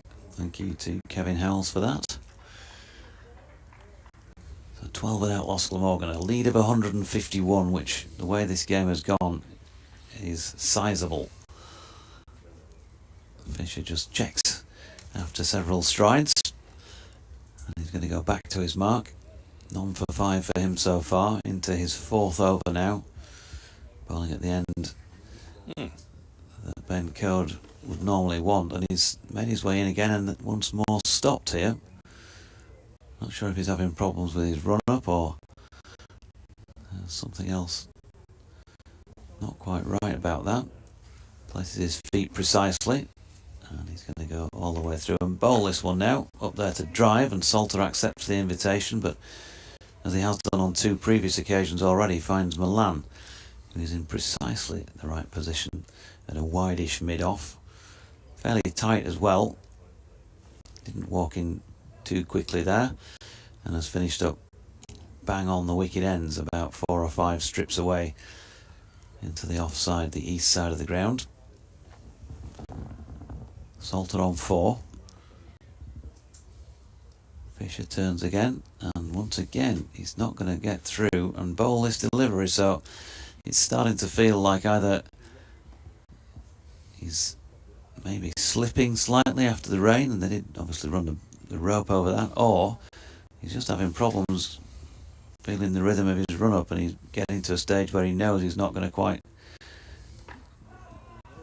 be able to deliver it from where he wants to. His latest delivery, there's enough pace about that. That's seen Salter just checking the splice or the shoulder of the bat perhaps, as it ballooned out into the offside. I'm not sure what the problem has been with Matthew Fisher. Just watch this run up again carefully. 2 to come in the over. Generally speaking, usually measured run up, and again he's run through and not been able to deliver the ball. So, not sure I've seen that happen 4 times in run over before. no. It's not like he won't be used to bowling at the Kirkstall Lane end at all, even though it is Ben Code's end if he's playing in the game, and Matthew would normally open at the Howard stand end, where you've got a slight incline. It's not a major downhill either from this end. He got through and bowled that one wide of off stump, and Salter watched it go through, but there is just a little feeling about 4 or 5 strides out as if he's taking a shorter stride. You'd have to really have one of these television-like comparisons where you have a split screen and see him bowling in full flow to see if that hunch is correct. Longer striding, yeah, that feels much more like Matthew Fisher, the final delivery of the over, which has got through at a reasonable lick into the gloves of Jonny Bairstow, Jonny Bairstow, I should say, wide of off stump. It was Salter just having a little bit of a drive again, so he is being tempted. Talking of Jonny Bairstow, he's just put the hands on the shoulders of Fisher as he walks off back to his mark. But yeah, just wondering what all that was about. You can find out as the day goes on, or from Fish himself later on. 12 without loss after 7, and no BBC Radio leads.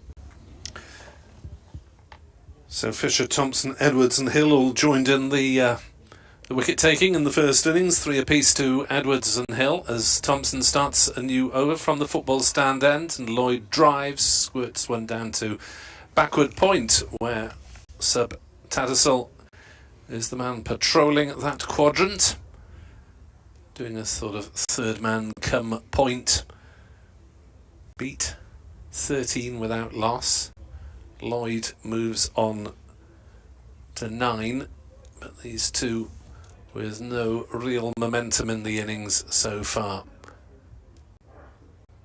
We're at the start of the 8th over. One was delivered before lunch, and Salter pushes forward, bat and pad together, inside edges it onto his pad. The ball rolls out to Bess at a fairly close mid-wicket position as he wanders away, polishing the ball, the England spinner, and wondering whether he'll actually get to bowl it in this match.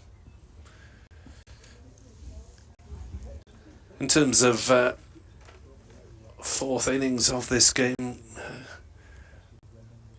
Glamorgan will want to try and put the game beyond Yorkshire if they possibly can, as Salter drives nicely through the offside. That one might beat the charge of Tattersall round the ropes. Indeed it does, and runs away towards the vacant West Terrace for 4 runs, and Glamorgan has 17 without loss, 156 runs in the lead. But when you look at Yorkshire's batting potential, the international qualities of Lyth, Shakeel, Milan, Bairstow and Bess, who's pretty much all-rounder status, you would have thought. But he was batting down at 9 after the use of 2 night watchmen by Yorkshire. Not exactly night hawks, as Salter leaves that one at the last moment and goes through to Bairstow. But Yorkshire's bowlers are getting a bit of movement, but it seems to be all away from the bat at the moment, and it was the in-duckers that brought Nisa most of his success. Yeah, they haven't yet managed to use what swing they've got out there in the fashion that he did, with any real penetration. There's been that one inside edge that Jordan Thompson found in the previous over that he bowled. Yeah, looking to find the outside edge maybe, as Salter back foot drive to mid-off, no run. Andrew Salter, an emergency opener for Glamorgan, with Eddie Byram dropping out on the morning of the match with a back spasm, so Salter was promoted up the order to try and draw the sting out of the Yorkshire attack. So far he has soaked up 30 deliveries for his 8 not out. So he's done a little bit of a job at least. Marnus Labuschagne at 3 was in very early in Glamorgan's first innings as Thompson bowls, and that struck Salter on the thigh, dribbled down towards Jonny Bairstow. So life not easy for these Glamorgan batters at the moment. Salter has 8, Lloyd has 9, Glamorgan has 17 without loss, and they still lead by 1-5-6. Yeah, and you kind of sometimes at points like this say it's just a matter of Yorkshire finding that one delivery, but they need to find 10 of them, and if they're going to give themselves any chance of winning the match, you'd have to say that they're going to need to bowl Glamorgan out. You'd think for 150 or less they'd have loads of time to knock off 300, well, theoretically loads of time, although again poor forecasts to come in the next couple of days as Fisher's first ball is pushed into the offside by Lloyd. But with it zipping around as it has done the way Nisa bowled in the first innings, the Yorkshire first innings for Glamorgan, then a chase of something like 300 would seem to be a tricky one, and certainly a challenging one. So a lot of work to do with the ball here. Fisher striding in this time, and he's overpitched, and he has been driven exemplary as well, front elbow up, the classic figure of 9 shape from David Lloyd, and that one along the carpet all the way to the east stand for 4 runs. 13 to him, 21 without loss. Glamorgan a lead of 160. Feel just that touch better for that, the Glamorgan skipper. They're off at New Road at the moment, interrupting Chetashwa Pujara's progress. He's 67 not out, Sussex 212 for 5. As Fisher loses his run again. That's in reply to Worcestershire's 264 all out. Steve Smith was leg before to Josh Tongue for 30.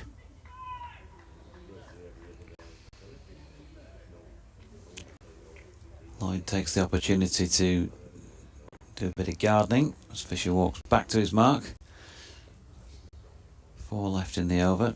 Gets to his run up this time, and Lloyd placing that weight to the offside. Has got it away backward of square on the leg side, but off the pad, according to umpire Hassan Adnan, who of course has switched ends now because we're into the second innings. He's back to us at the Kirkstall Lane end, so 1 more to the total. 22 without loss, the first extra of this Glamorgan second innings.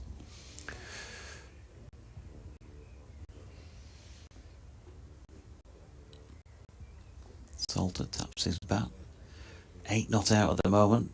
Fisher in. Salter solidly behind the ball, just short of length and blocking that.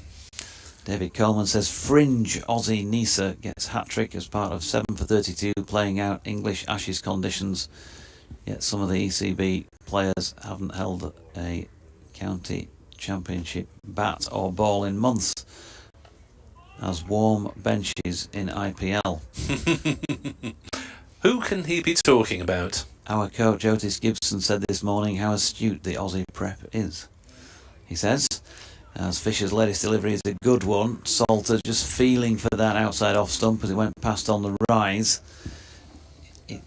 He's got the feeling here for Matthew Fisher that if he gets in among, he could be dangerous. He's had these run-up issues, just having a laugh with David Lloyd actually as he walks back past him. He's gone for just the 9 off his 4 overs and 5 balls. Yeah, I have to emphasise in the case of the Glamorgan players that they aren't specifically here for Ashes prep. They're here as part of ongoing contracts. Fisher in. Now then, Salter has opened the face and driven that square on the offside. He will get 4 runs. Not entirely sure it went where he wanted. It felt like he was trying to play it in front of square. But either way, he's picked up another 4, so disappointment for Matthew Fisher. 5 overs, 3 maidens, none for 13 for him. And 4 overs, 1 maiden, none for 12 for Jordan Thompson. 26 without loss then Glamorgan. They lead by a very healthy looking 165 runs with all 10 second innings wickets standing. Jordan Thompson has just left the field of play beneath our feet, so will not be bowling this next over at the Howard stand end. Matthew Revis coming on to substitute for him. And it's going to be Mickey Edwards, fresh from his 3 for career best figures yesterday in the Glamorgan first innings, who is going to take over at the Howard stand end. 6'7", Australian, but playing on a UK passport, so it doesn't count as an overseas player. He's played for New South Wales and Big Bash for Sydney Sixers. Elsewhere in Division 2, Derbyshire 217 for 3, well ahead of Leicestershire already, as Edwards is into bowl and Lloyd pulls and will get at least a single. They have a look, they'll have to motor back for the second, and Salter scampering as the throw comes into the non-striker's end, and Fisher head on hands as if he thought he might have been in business with a direct hit, but to be fair, it was on the run from about 50 metres away. Derbyshire 217 for 3 in reply to Leicestershire's 122 all outs. 54 for Hyder Ali, 49 for Harry Kane. Madsen and Duploy both 48 not out. Edwards is in to bowl. Lloyd is pushing forward defensively. At Chelmsford, Surrey a 98 for 1 in reply to Essex's 314 all out. Dom Sibley is 47 not out. At Southampton, Hampshire made 229, Warwickshire in reply 141 for 3. 51 for Alex Davis, Sam Hain is 36 not out. At Trent Bridge, into the 3rd innings there as well.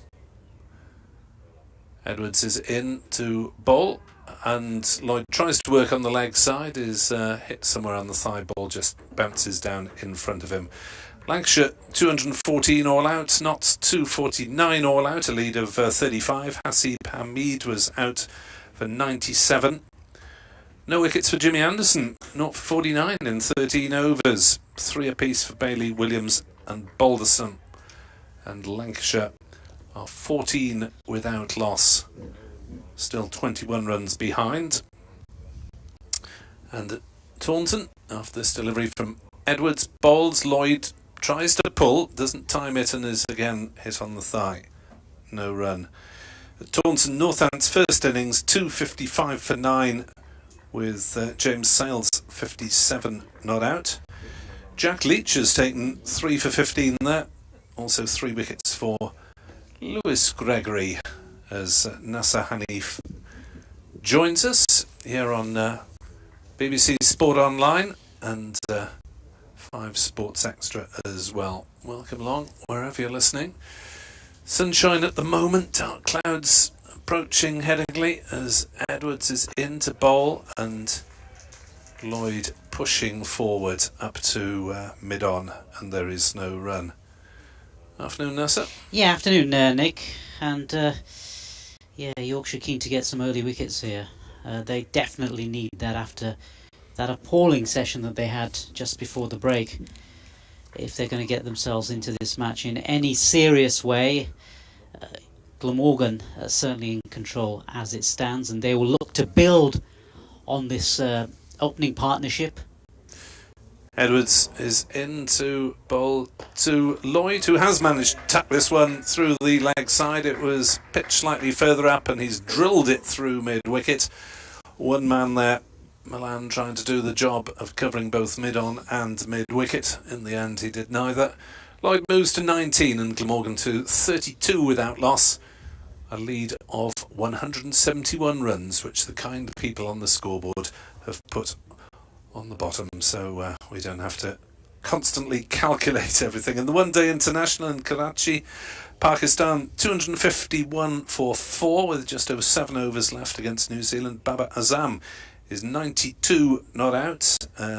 Shan Masood, who is heading back to Yorkshire, made 44 there. And one match in the Rachel Hayhoe Flint Trophy today. That is taking place at Radlett, where Sunrisers are hosting South East Stars.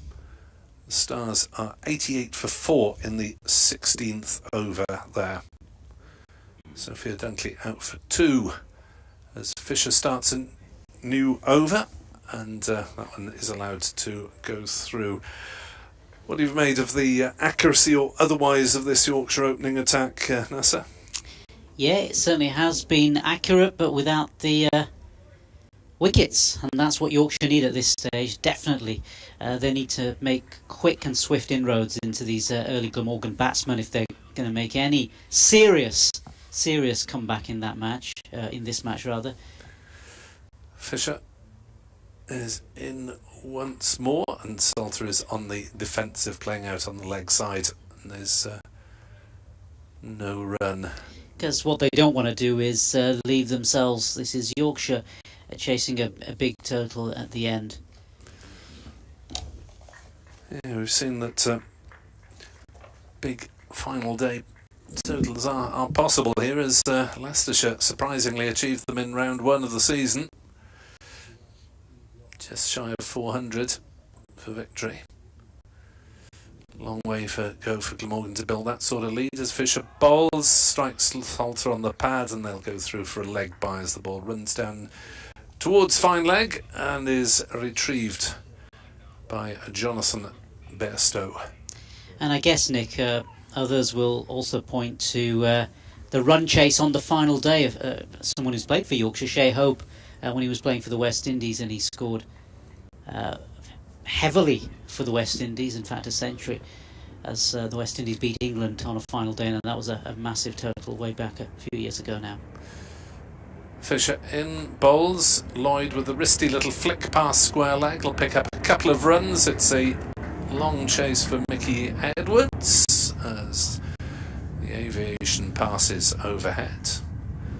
2 runs, 35 without loss. Glamorgan lead by 174 here on 5 Sports Extra and BBC Sport Online. Aircraft thankfully disappearing. Fisher in bowls, and on the back foot Lloyd defends. Nick, I was thinking about the conversation you were having earlier about experience and how Yorkshire could do with the likes of Joe Root, who is, as you say, out there in the IPL, but not doing a great deal by all accounts, unless he does end up playing in today's game, but seems unlikely. We'll just wait and see on that one. As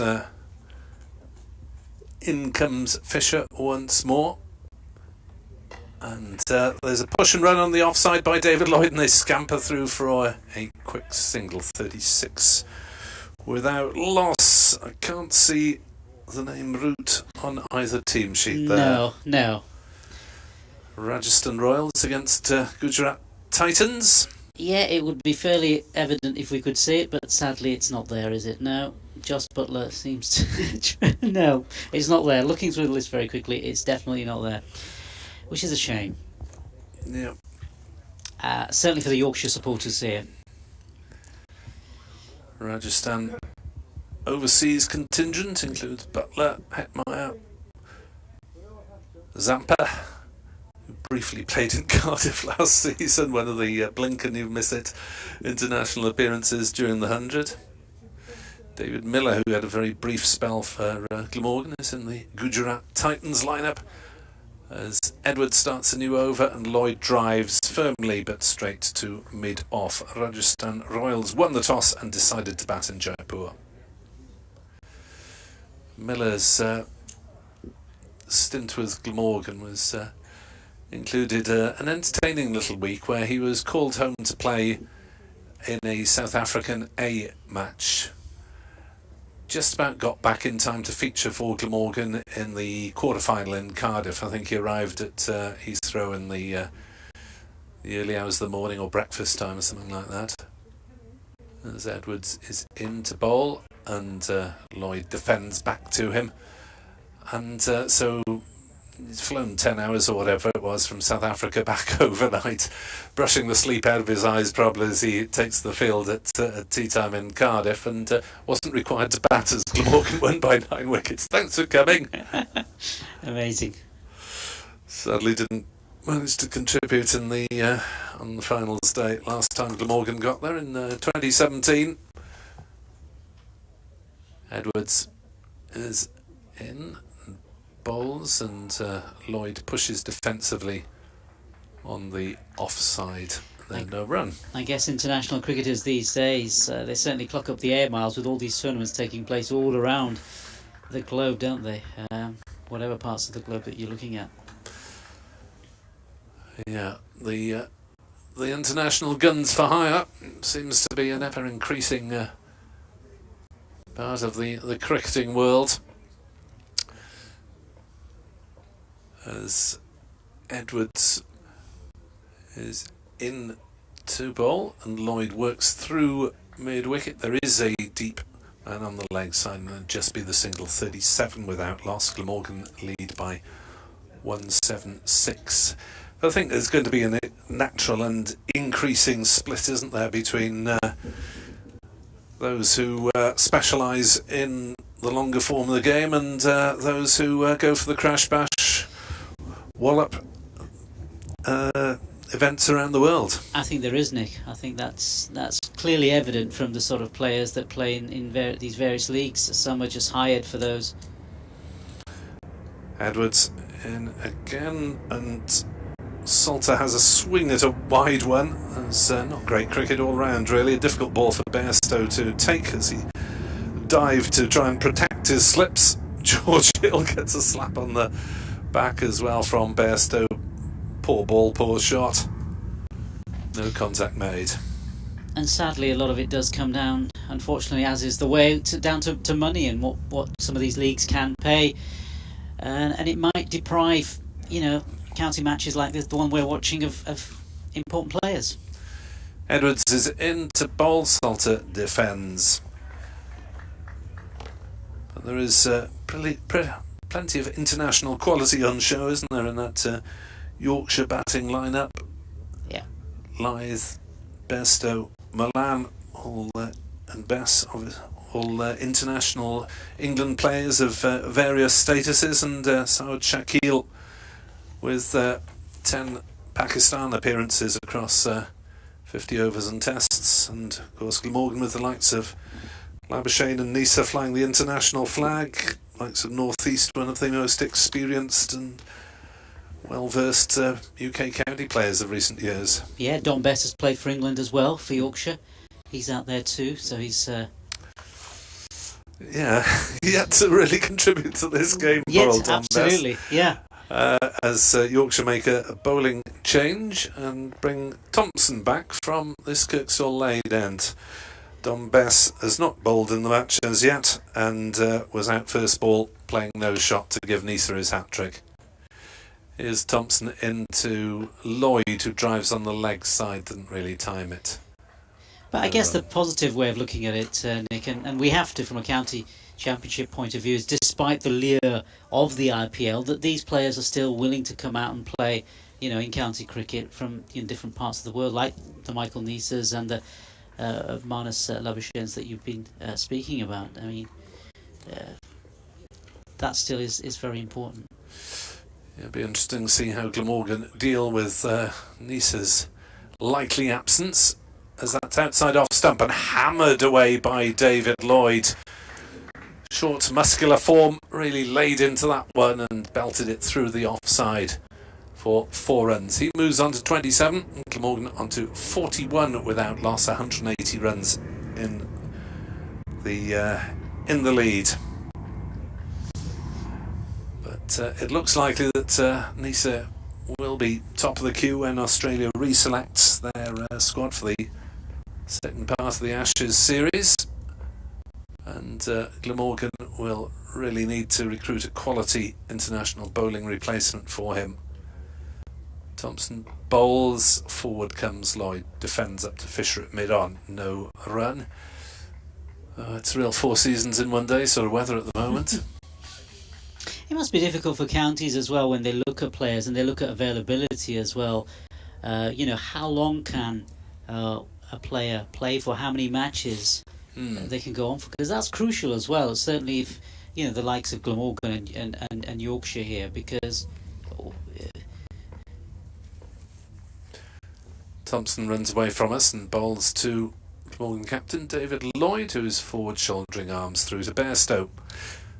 You know, Glamorgan at least have got the batting position covered because they've got Colin Ingram in reserve.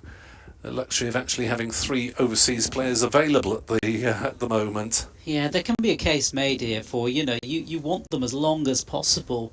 And then that takes into account, you've got to look at the ICC calendar, how many of these international teams are going to be touring that year, what are the tournaments they're involved in. Some countries tour less than others, so maybe pick a star player from one of the so-called lesser countries. As forward comes Lloyd, shouldering arms.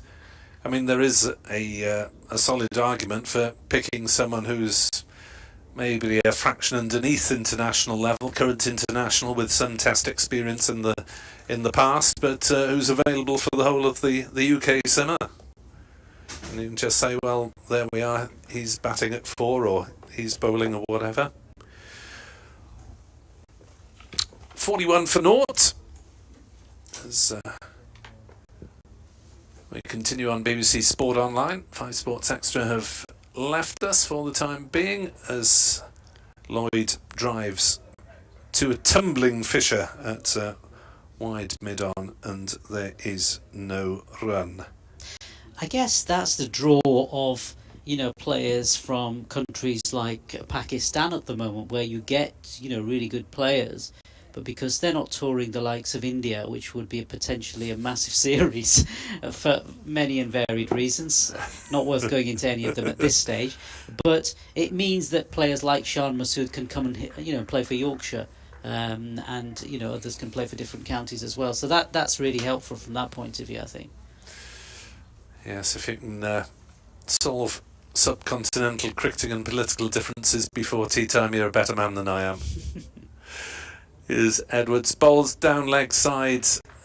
Salter shapes to play at it. It's a fine tumbling stop by Bairstow.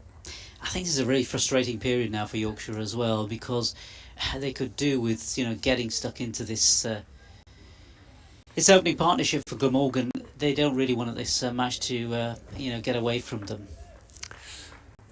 What are we? 14 overs into the innings. 3 bowlers used so far. Fisher, Thompson and Edwards. They've got Hill to come in the seam department, as that's pitched up from Edwards and driven by Salter to mid-on. No run, plus the spin of Bess when used. No bend code. It might be worth giving Don Bess a quick, a few overs, just try him out. Yeah, Glamorgan's openers not playing with any particular fluency at the moment. Lloyd's starting to pummel 1 or 2. It's Salter on 12, who faces up and shoulders arms to that one from Edwards. And as an emergency opener, I suppose he's done part of his job in taking a bit of the shine off the ball. Batted until the 14th over so far, even though he hasn't contributed much on the scoreboard. And like Bess, he didn't get to bowl. Yeah, I mean, the use of Don Bess may just help give some of these Yorkshire seamers a bit of a rest as well. Yeah, particularly since they're man down, as Salter is forward and the ball just stops at his feet. Edwards thought he'd squeezed one through the big number 90, and it was just sitting right in the popping crease, and Salter said, "Do you want me to pick it up?" And in the end he did. Bit of sunshine. As the local expert, how worried are you about that black clouds approaching? Yeah, that black cloud looks quite ominous, doesn't it? We're looking straight at some black cloud right directly in front of us. Salter drives slightly off a thick outside edge, and it's a fine stop by Tattersall, running round the boundary from third man to point. They're comfortably through for 3 runs, but if this game is decided by 1 run, then Tattersall has just saved it. Fine effort.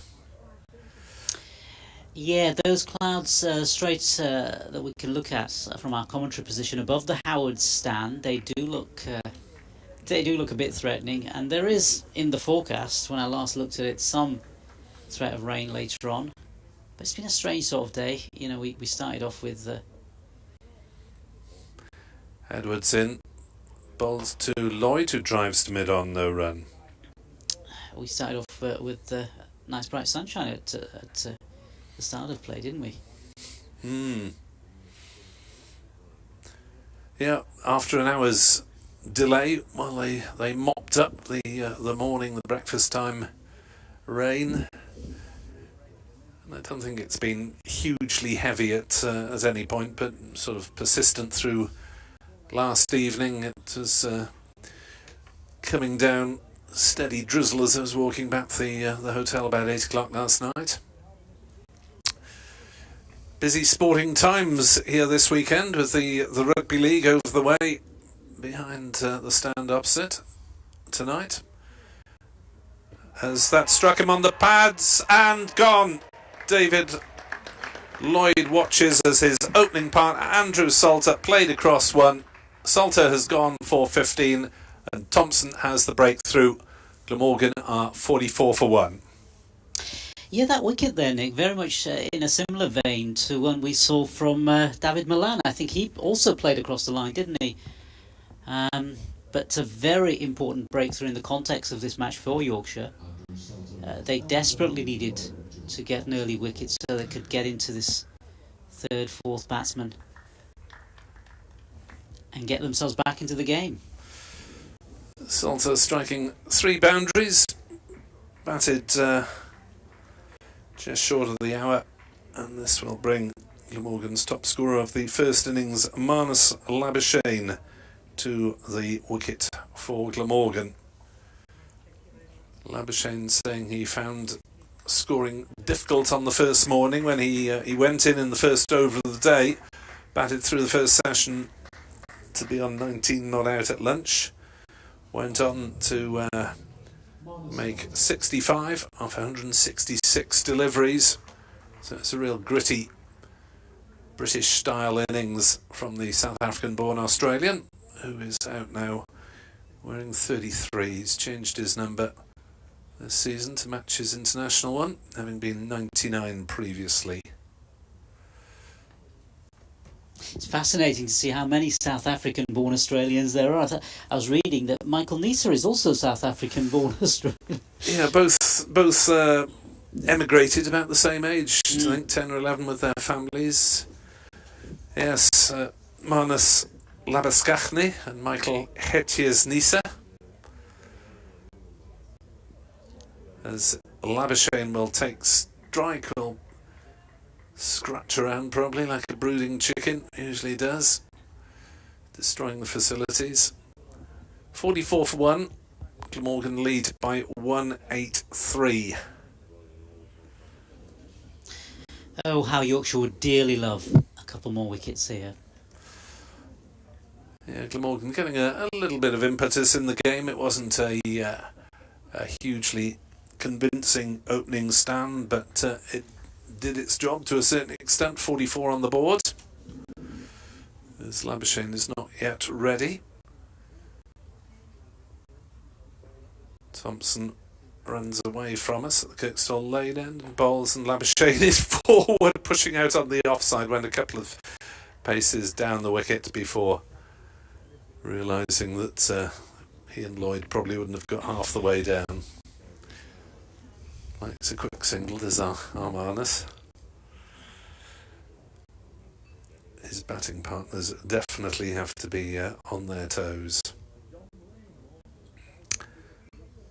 3 slips for saving the single, still conventional approach from the home side. Third man back on the ropes, fine leg about 10 metres off, as Labuschagne allows that one to go through outside off stump with a hide of the bat this time. Various Labuschagne leaves. This time he just whisked the bat away from it rather than going up, over, round the trajectory of the ball. There are some people who do those exaggerated leaves, aren't there? Yes, one of Labuschagne's leaves looks like a ball shot. But maybe he's put that one away on these British wickets as he leaves that one that comes back a little way from Thompson. It's the way that we saw Nisa get two of his wickets this morning in the hat trick with the in-swinger, but that one didn't quite swing as much from Thompson. Right, sunshine at the moment to reward the hardy, faithful few at Headingley. Nearly all of them parked away to our left, with the wicket being towards the eastern side of the ground, as Labuschagne plays that one down into the gully area, but it is fielded and there'll be no run. 44 for 1 here on BBC Sport Online with Nasser Hanif, myself, Nick Webb and Jonathan Doidge. If you want to tweet us at Jonathan Doidge or at Nick Webb 2017, or you'll have to dust your Twitter account off sometime, Nasser. Yeah, I will. It's a rarely used Twitter account, I'd have to say. At Nasser Hanif is my Twitter account, but as I say, rarely used. As that one from Thompson sees Labuschagne driving down the ground to get off the mark. Don't think it'll go all the way to the boundary. They'll pick up 2 runs. Will Labuschagne fancy a third? Not at this stage of the game, as the throw comes heading in somewhere towards the middle. It was in the air quickly, which is what is the key factor, and deterred them from taking a third. 46 for 1. Lloyd 27, Labuschagne 2, Salter gone leg before to Thompson for 15. Well, still bright sunshine overhead and very ominous cloud heading our way from behind the football stand. Yeah, it doesn't look very nice, does it? And even if it doesn't rain, they might have to stick the lights on, you would have thought. Yeah. We have got about half the afternoon session left, weather permitting, because we started at 2:10. It's due to go to 4:10, and George Hill will come into the attack for the first time. All-rounder, just 1 wicket in the couple of matches before, but bowled quite impressively, saying 3 for 62 in the first innings. Looks more than a backup bowler as he steams in, bowls, and Lloyd just dead bats it back down the pitch, and Labuschagne stops it and flicks it up to the other, number 33, Finlay Bean. Yeah, the problem for Yorkshire is this massive lead that they've inherited, which has now means that Glamorgan have this total 185. They're ahead, 185 runs. As Lloyd works a single on the leg side to make that 186. Yeah, I suppose it might influence Yorkshire in terms of not being able to attack as much as they would have wanted. With those 3 slips at the moment. But on the other hand, you can't play to contain the rate at this stage of the game, just the second afternoon, even if we might lose further chunks to bad weather. 47 for 1 as Labuschagne takes guard against George Hill, who dismissed him in the first innings. Caught Bairstow bowled Hill. 65, that's outside off stump. Labuschagne will have nothing to do with it.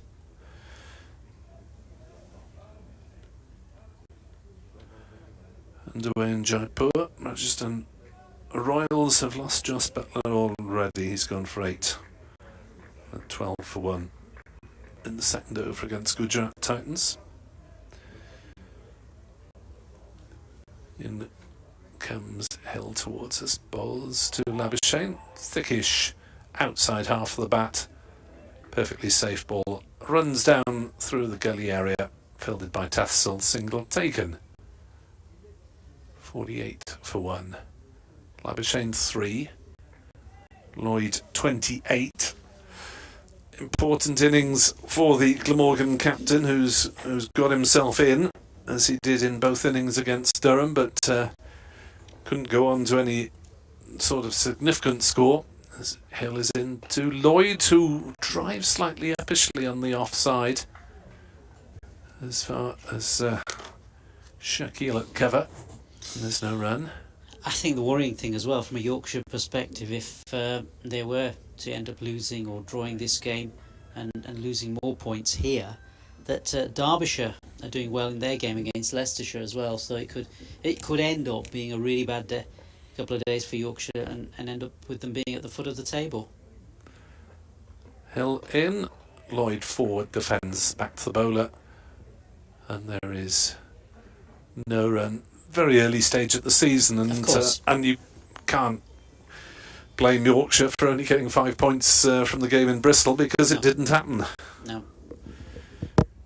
As Jonathan got to know the delights of Bristol for a couple of days before they, I think they knocked it on the head on the Saturday morning, didn't they? I think so. That's what he was saying, that the game completely finished by Saturday. They'd called it off by Saturday, which really doesn't help the cause as far as Yorkshire is concerned. No, they were struggling with conditions in the West Country. Taunton lost quite a lot of time in Cardiff. The drainage system was certainly working overtime for the first couple of weeks of the season. Yeah, and without making a discussion about meteorology, which we don't really want to, but you'd like to think as the summer progresses that weather will improve. Thompson bowls, Labuschagne defends. You would hope so, but you never know with the British weather, particularly in these days of climate change. 48 for 1 Glamorgan, lead by 187.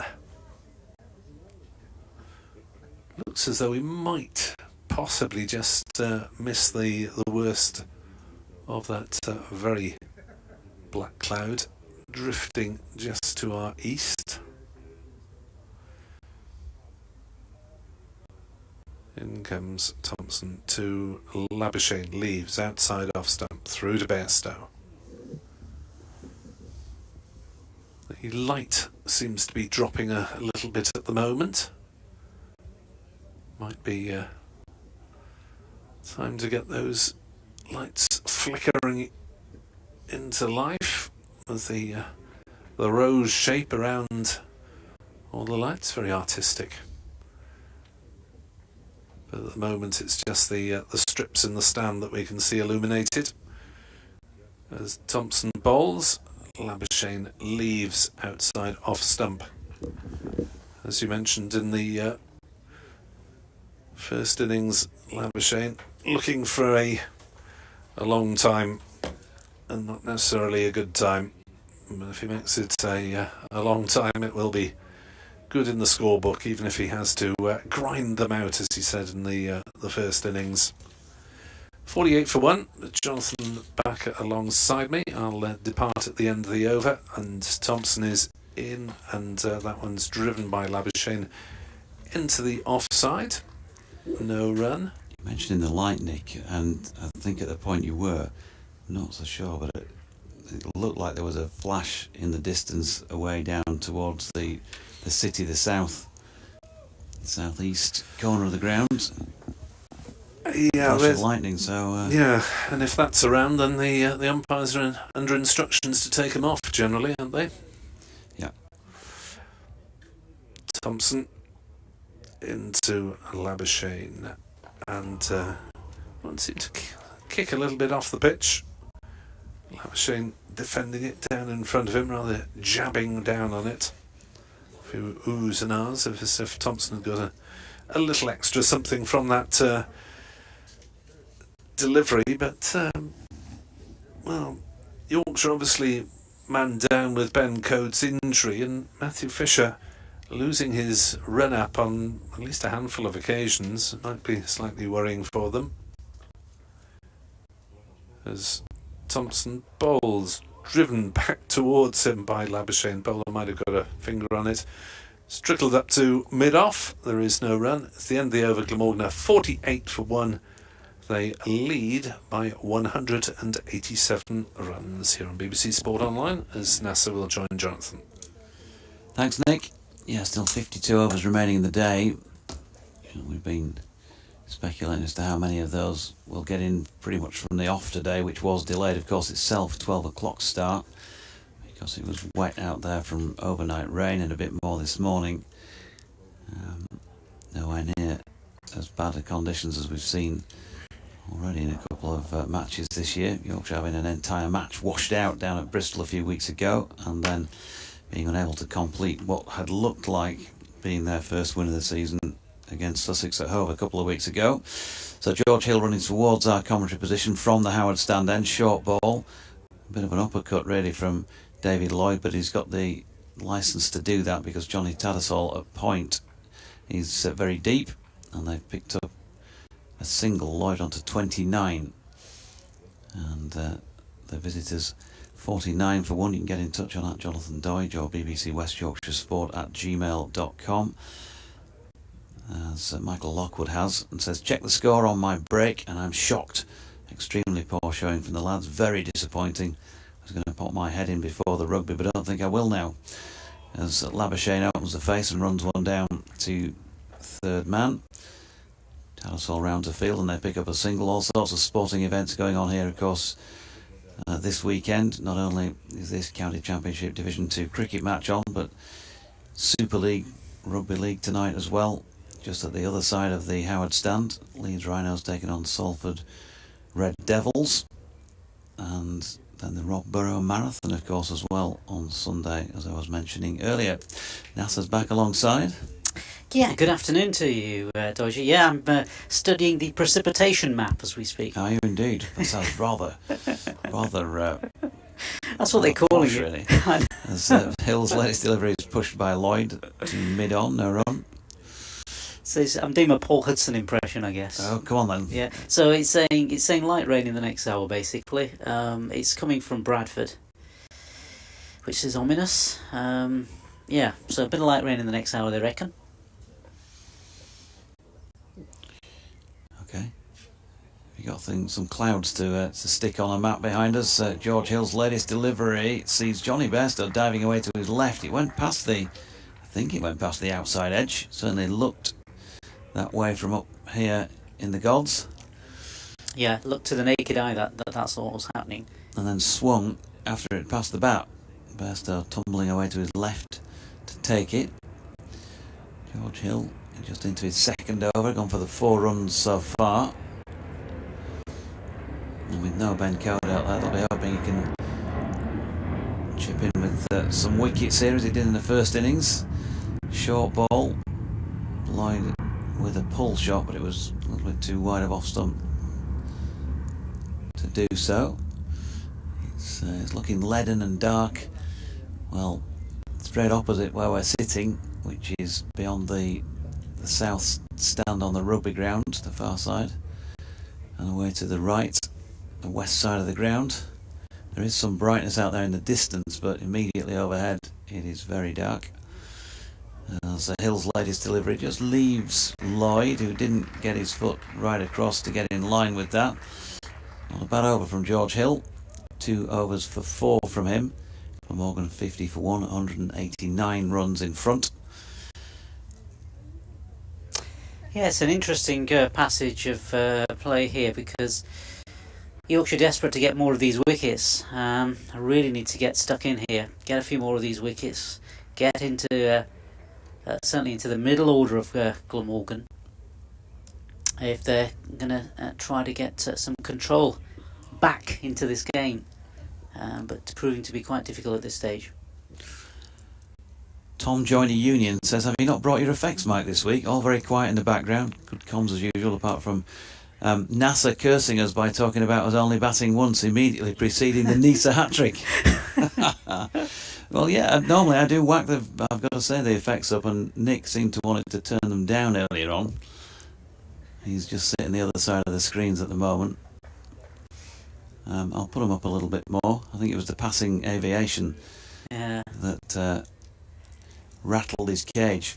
Change of bowling at the Kirkstall Lane end, and it's Mickey Edwards who's in and bowling full and leg stump, and he's worked around the corner by Labuschagne, who's coming back for a quick second.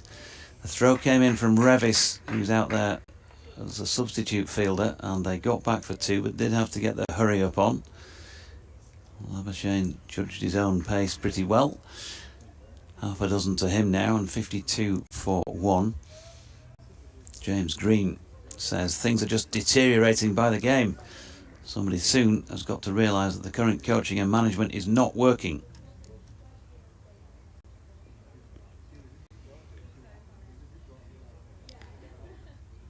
Edwards with his back to us, leaving us behind. And that's punched out to point where Tattersall feels no run.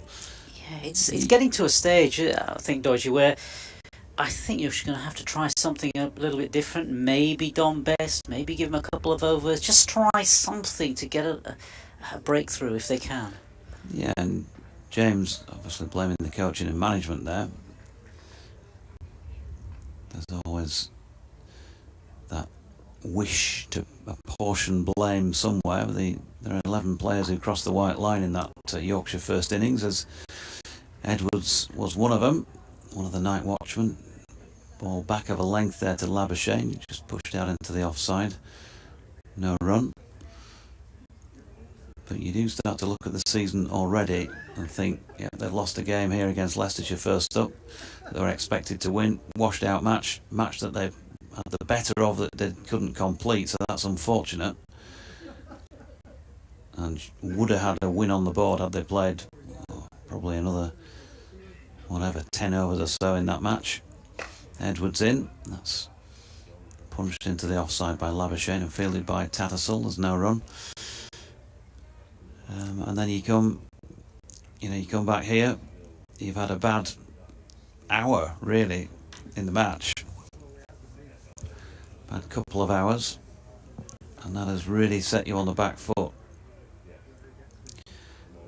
And then you start to look at personnel, and obviously the very unfortunate injury. And by the way, wishing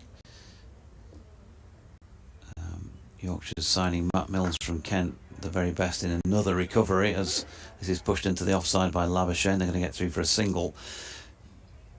You can't legislate for things like that. Injured just after signing last year, spent the winter getting rehabilitated, played in the first match here against Leicestershire, got runs and some wickets, and then they're not going to see him again by the sound of things pretty much the rest of the season.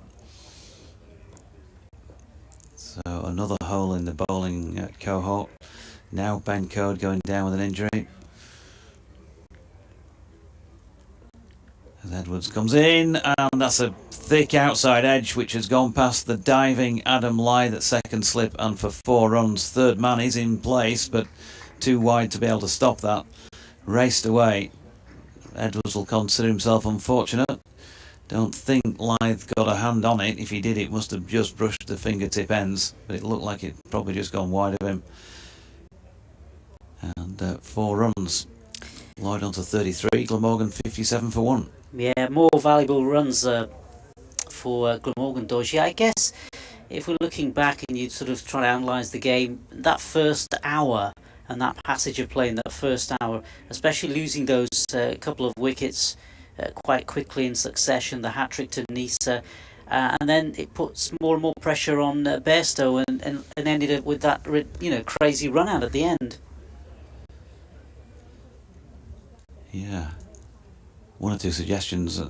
I didn't see it myself, but following that wicket, that Ben Code might not have been too happy with Jonny, and had a word as they came off. As I say, I didn't see that myself. George Hill then from the Howard stand end, bowling here to Labuschagne, who's able to leave one wide of off stump. But maybe just a bit of frustration from Ben, if that was the case, because he wants to be out there and bowling. That's his real job. And having pulled up in the first innings, he's not made it out onto the field second time around, so clearly having to rest up. And if we're putting a positive spin, all is not lost at this stage. There are going to be interruptions down to the rain. Yeah, here's Hill. Good delivery. Labuschagne just feeling for one outside off stump. And don't forget, George took the wicket of Marnus in the first innings. Hi, Doidgy, says Malcolm Palmer. Good to see we've got cricket. But what are Yorkshire up to? Looks like we need a captain, coach and strategist. Sending in one night watchman is daft. Sending in two is utterly idiotic. We should have batted first anyway, that's obvious. What is also obvious is that you don't leave a first ball from an unknown seamer just outside the off stump. Oh dear, says Malcolm. Hill to Labuschagne, who's solidly behind this and pushing up to Milan at mid-on. No run.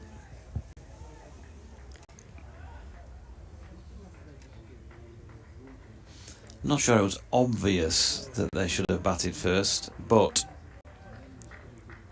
I think it was probably preferred decision as well. I would have expected them to bat when I saw they'd won the toss. Labuschagne walking down here to George Hill. Jonny Bairstow is standing back. May stand up to the stumps in view of that. If Labuschagne tries it again. Now, if the rain's coming in from Bradford, that's obviously going to be coming in from the west side, from our right hand side over the western terrace, and that's still not so bad, but in the distance away down to the south of Leeds it is looking very murky and grey as if it's raining down there. As Hill's latest delivery sees Labuschagne leave again, and with that in mind, all the more reason there for these two Glamorgan batters to just keep chewing up a few more deliveries, get themselves to any point where there is another break in play without any further loss. It looks like it's getting closer from the south, although looking above there's just little movement at all in terms of the clouds. Lloyd, Labuschagne I should say, pushing this final delivery of George Hill's over into the offside. Hill 3 overs 1 maiden, none for 4. Glamorgan 57 for 1. Still no floodlights on here, although you've got to say it's starting to look pretty gloomy out there. Yeah, there are signs that some cloud is passing over the area, and as is the way, some areas get left out and some get hit by rain, so that sometimes happens. Let's go to our weather person, Nasser Ketley. Nas? Thank you very much, Doidgy. Yeah, I'm just looking at it here, and just south of Leeds you've got Wakefield, some clouds coming over there, and to the west you've got Bradford, Hebden Bridge, Halifax, precipitation, rain. You're not supposed to do the Lancashire accent for John Ketley. I'm not very good at No, accents. you're not that, no. No. I'll stick to the one I've got, I think. Mickey Edwards bowling here to David Lloyd, who is solidly behind that, pushing into the onside. Still 2 substitutes out there for Yorkshire, one obviously covering for Ben Code. Revis and Tattersall are those 2. Who else is missing for Yorkshire?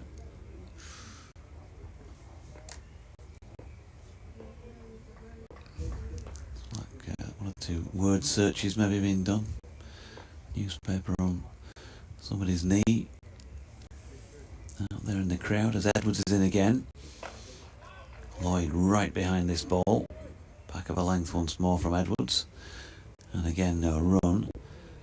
So looking round the park at the Yorkshire players.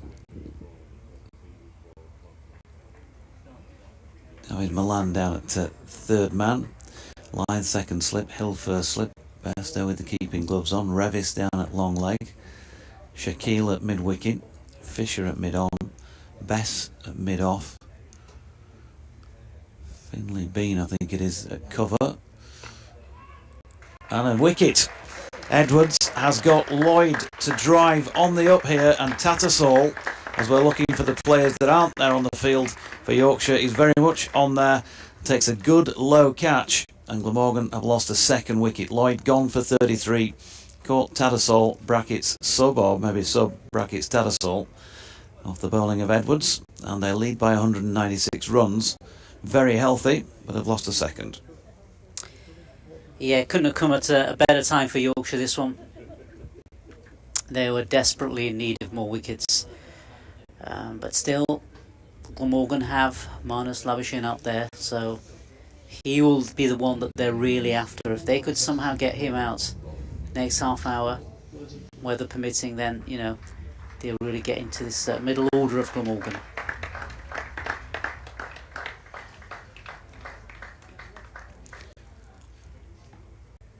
Labuschagne just taking the opportunity to have a well-earned drink. David Lloyd caught by Tattersall off the bowling of Edwards for 33. He was out there for 84 minutes, faced 52 deliveries, and he hit 5 fours in that stay at the crease. It was longer and more effective than his first brief stay. 4 balls, of course, in the first innings. So 20 overs and 3 balls into this Glamorgan second innings, and although it's certainly not been flying to all parts, the run rate 2.78, it's not really the issue at stake here, is it? There's a lot of game time left, and it really is all about working hard, Glamorgan, as a collective with the bat here, and just trying to grind out as many as they can, get as big a lead as they can. Anything north of 300 in these conditions would be some challenge. And looking towards that city centre, Leeds city centre, the southeast, Doji, it's very, very grey down there. Yeah, Nick's just given us the nod. It is raining, and they are calling for the covers to be brought on. And so, having taken that wicket, we're not going to see another delivery at Glamorgan's new batter, Sam Northeast, because we are having another break in play at just after 3:30 in the afternoon, and it is moving slightly up from the south rather than from the west by the looks of things. That mizzle in the distance is getting closer and closer, and the apartment blocks down away to our left at the southeast corner of the ground on the fringes of the city centre, well, they're barely visible at the moment because of the rain coming in from down in that area, and so we could be off for a while here by the looks of things. And this was forecast, wasn't it, earlier this morning, that the longer the day went on, the more difficult it would be to get any play. So the situation: Glamorgan 57 for the loss of that second wicket. David Lloyd gone for 33. Andrew Salter LBW to Jordan Thompson for 15. The 2 Glamorgan second innings wickets to have fallen. They lead by 196 runs, and they are very much in the ascendancy in this match. We will be back with you when we have any further action to report from Headingley, but coming down pretty steadily already at the moment, and the covers are going to need to be brought on pretty quickly. So from Nasser and from Nick and myself, Jonathan, thanks for your company for that. What we've seen of the afternoon session, and we'll be hoping for more to come as the day wears on, but not looking great at the moment, it has to be said. Bye for now.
Next to your son. Yes, next to your son.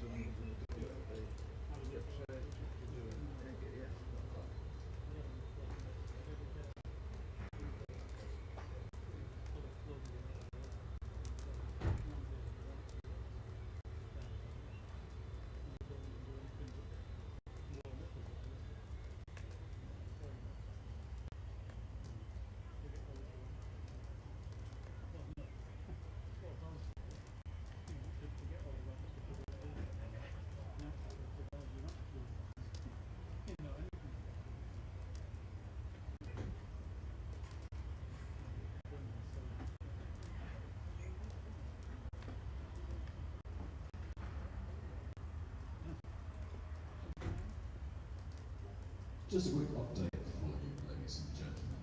Tea will be taken at 4:10, and provided there is no further rain, we will restart at 4:45. So tea at 4:10, hopefully restart at 4:45.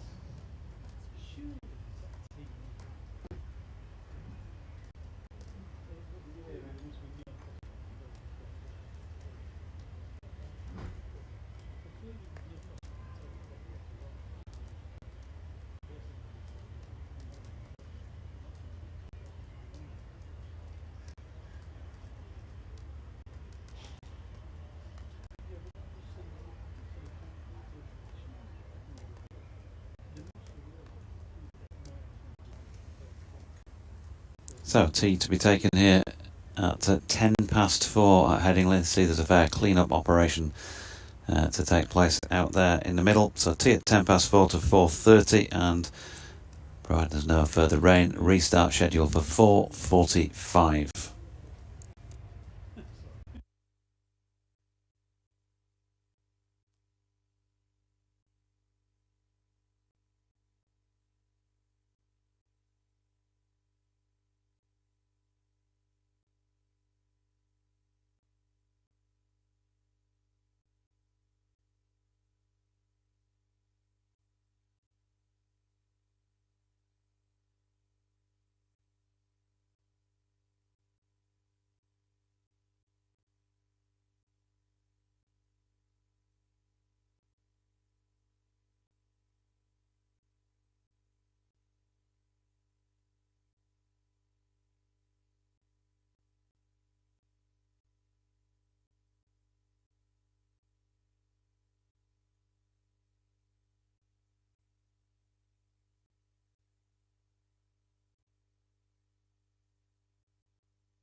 Well, I'm just seeing on the monitor that I've got alongside me, Richard, in the studio, play abandoned for the day. I haven't heard any official announcements about that, I have to say.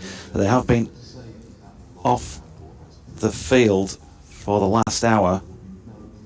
And yes, I'm just hearing confirmation. My apologies for the slow play on my part, but Howard Ferguson, the PA announcer here at Headingley, has just said play has been abandoned for the day, with Glamorgan on 57 for 2 now. As you didn't catch me earlier on, maybe you want me to give you the story of the day. Yorkshire, a reminder, were this morning 62 for 5 with Jonny Bairstow and David Milan together when they walked out. Milan was LBW to Michael Neser for 25, and it turned out to be the first ball of a hat-trick from the Aussie. George Hill leaving a straight one bowled off stump without scoring. Don Best doing the same thing the very next ball and also out. Jordan Thompson didn't last too long for his 5 runs. Neser also claiming him as another victim from his 7 for 32 from 11 overs. And the final man, Ben Code, who's struggling with a bit of a groin issue, was called for a very, very streaky single by Jonny Bairstow and was run out without facing a ball. Bairstow not out on 20. Yorkshire, well, a disastrous morning, 106 all out. That meant that Glamorgan had a 139 run lead going into their second innings. They had time for 1 over before lunch when they were none for none. And then in the spell we've seen in the afternoon, Yorkshire taking 2 Glamorgan wickets. Andrew Salter for 15 LBW to Jordan Thompson and David Lloyd. The last ball, in fact, that we'll see on day 2 was caught by substitute Johnny Tattersall at point off Mickey Edwards for 33. So 57 for 2. That makes Glamorgan's lead a very healthy looking 196. Following that, we had a very sharp shower. It looked as though play was going to resume in about 15 minutes time, but then we've had further rain since then. And there's a lot of water on top of the covers out there at the moment, and obviously they don't feel like, with all the clean-up operation, that they can get any further cricket in today. I wonder also if maybe the fact that the Rhinos are due to play against Salford on the other pitch here at Headingley has anything to do with that decision. Who knows? But no more play today, Richard. And so Yorkshire, on the final 2 days of this one, have got a bit of a mountain to climb if they're going to come out with winning points. Just very quickly, because the weather will allow for some play at the very least, so Yorkshire's can't sort of rely on the rain to get it through.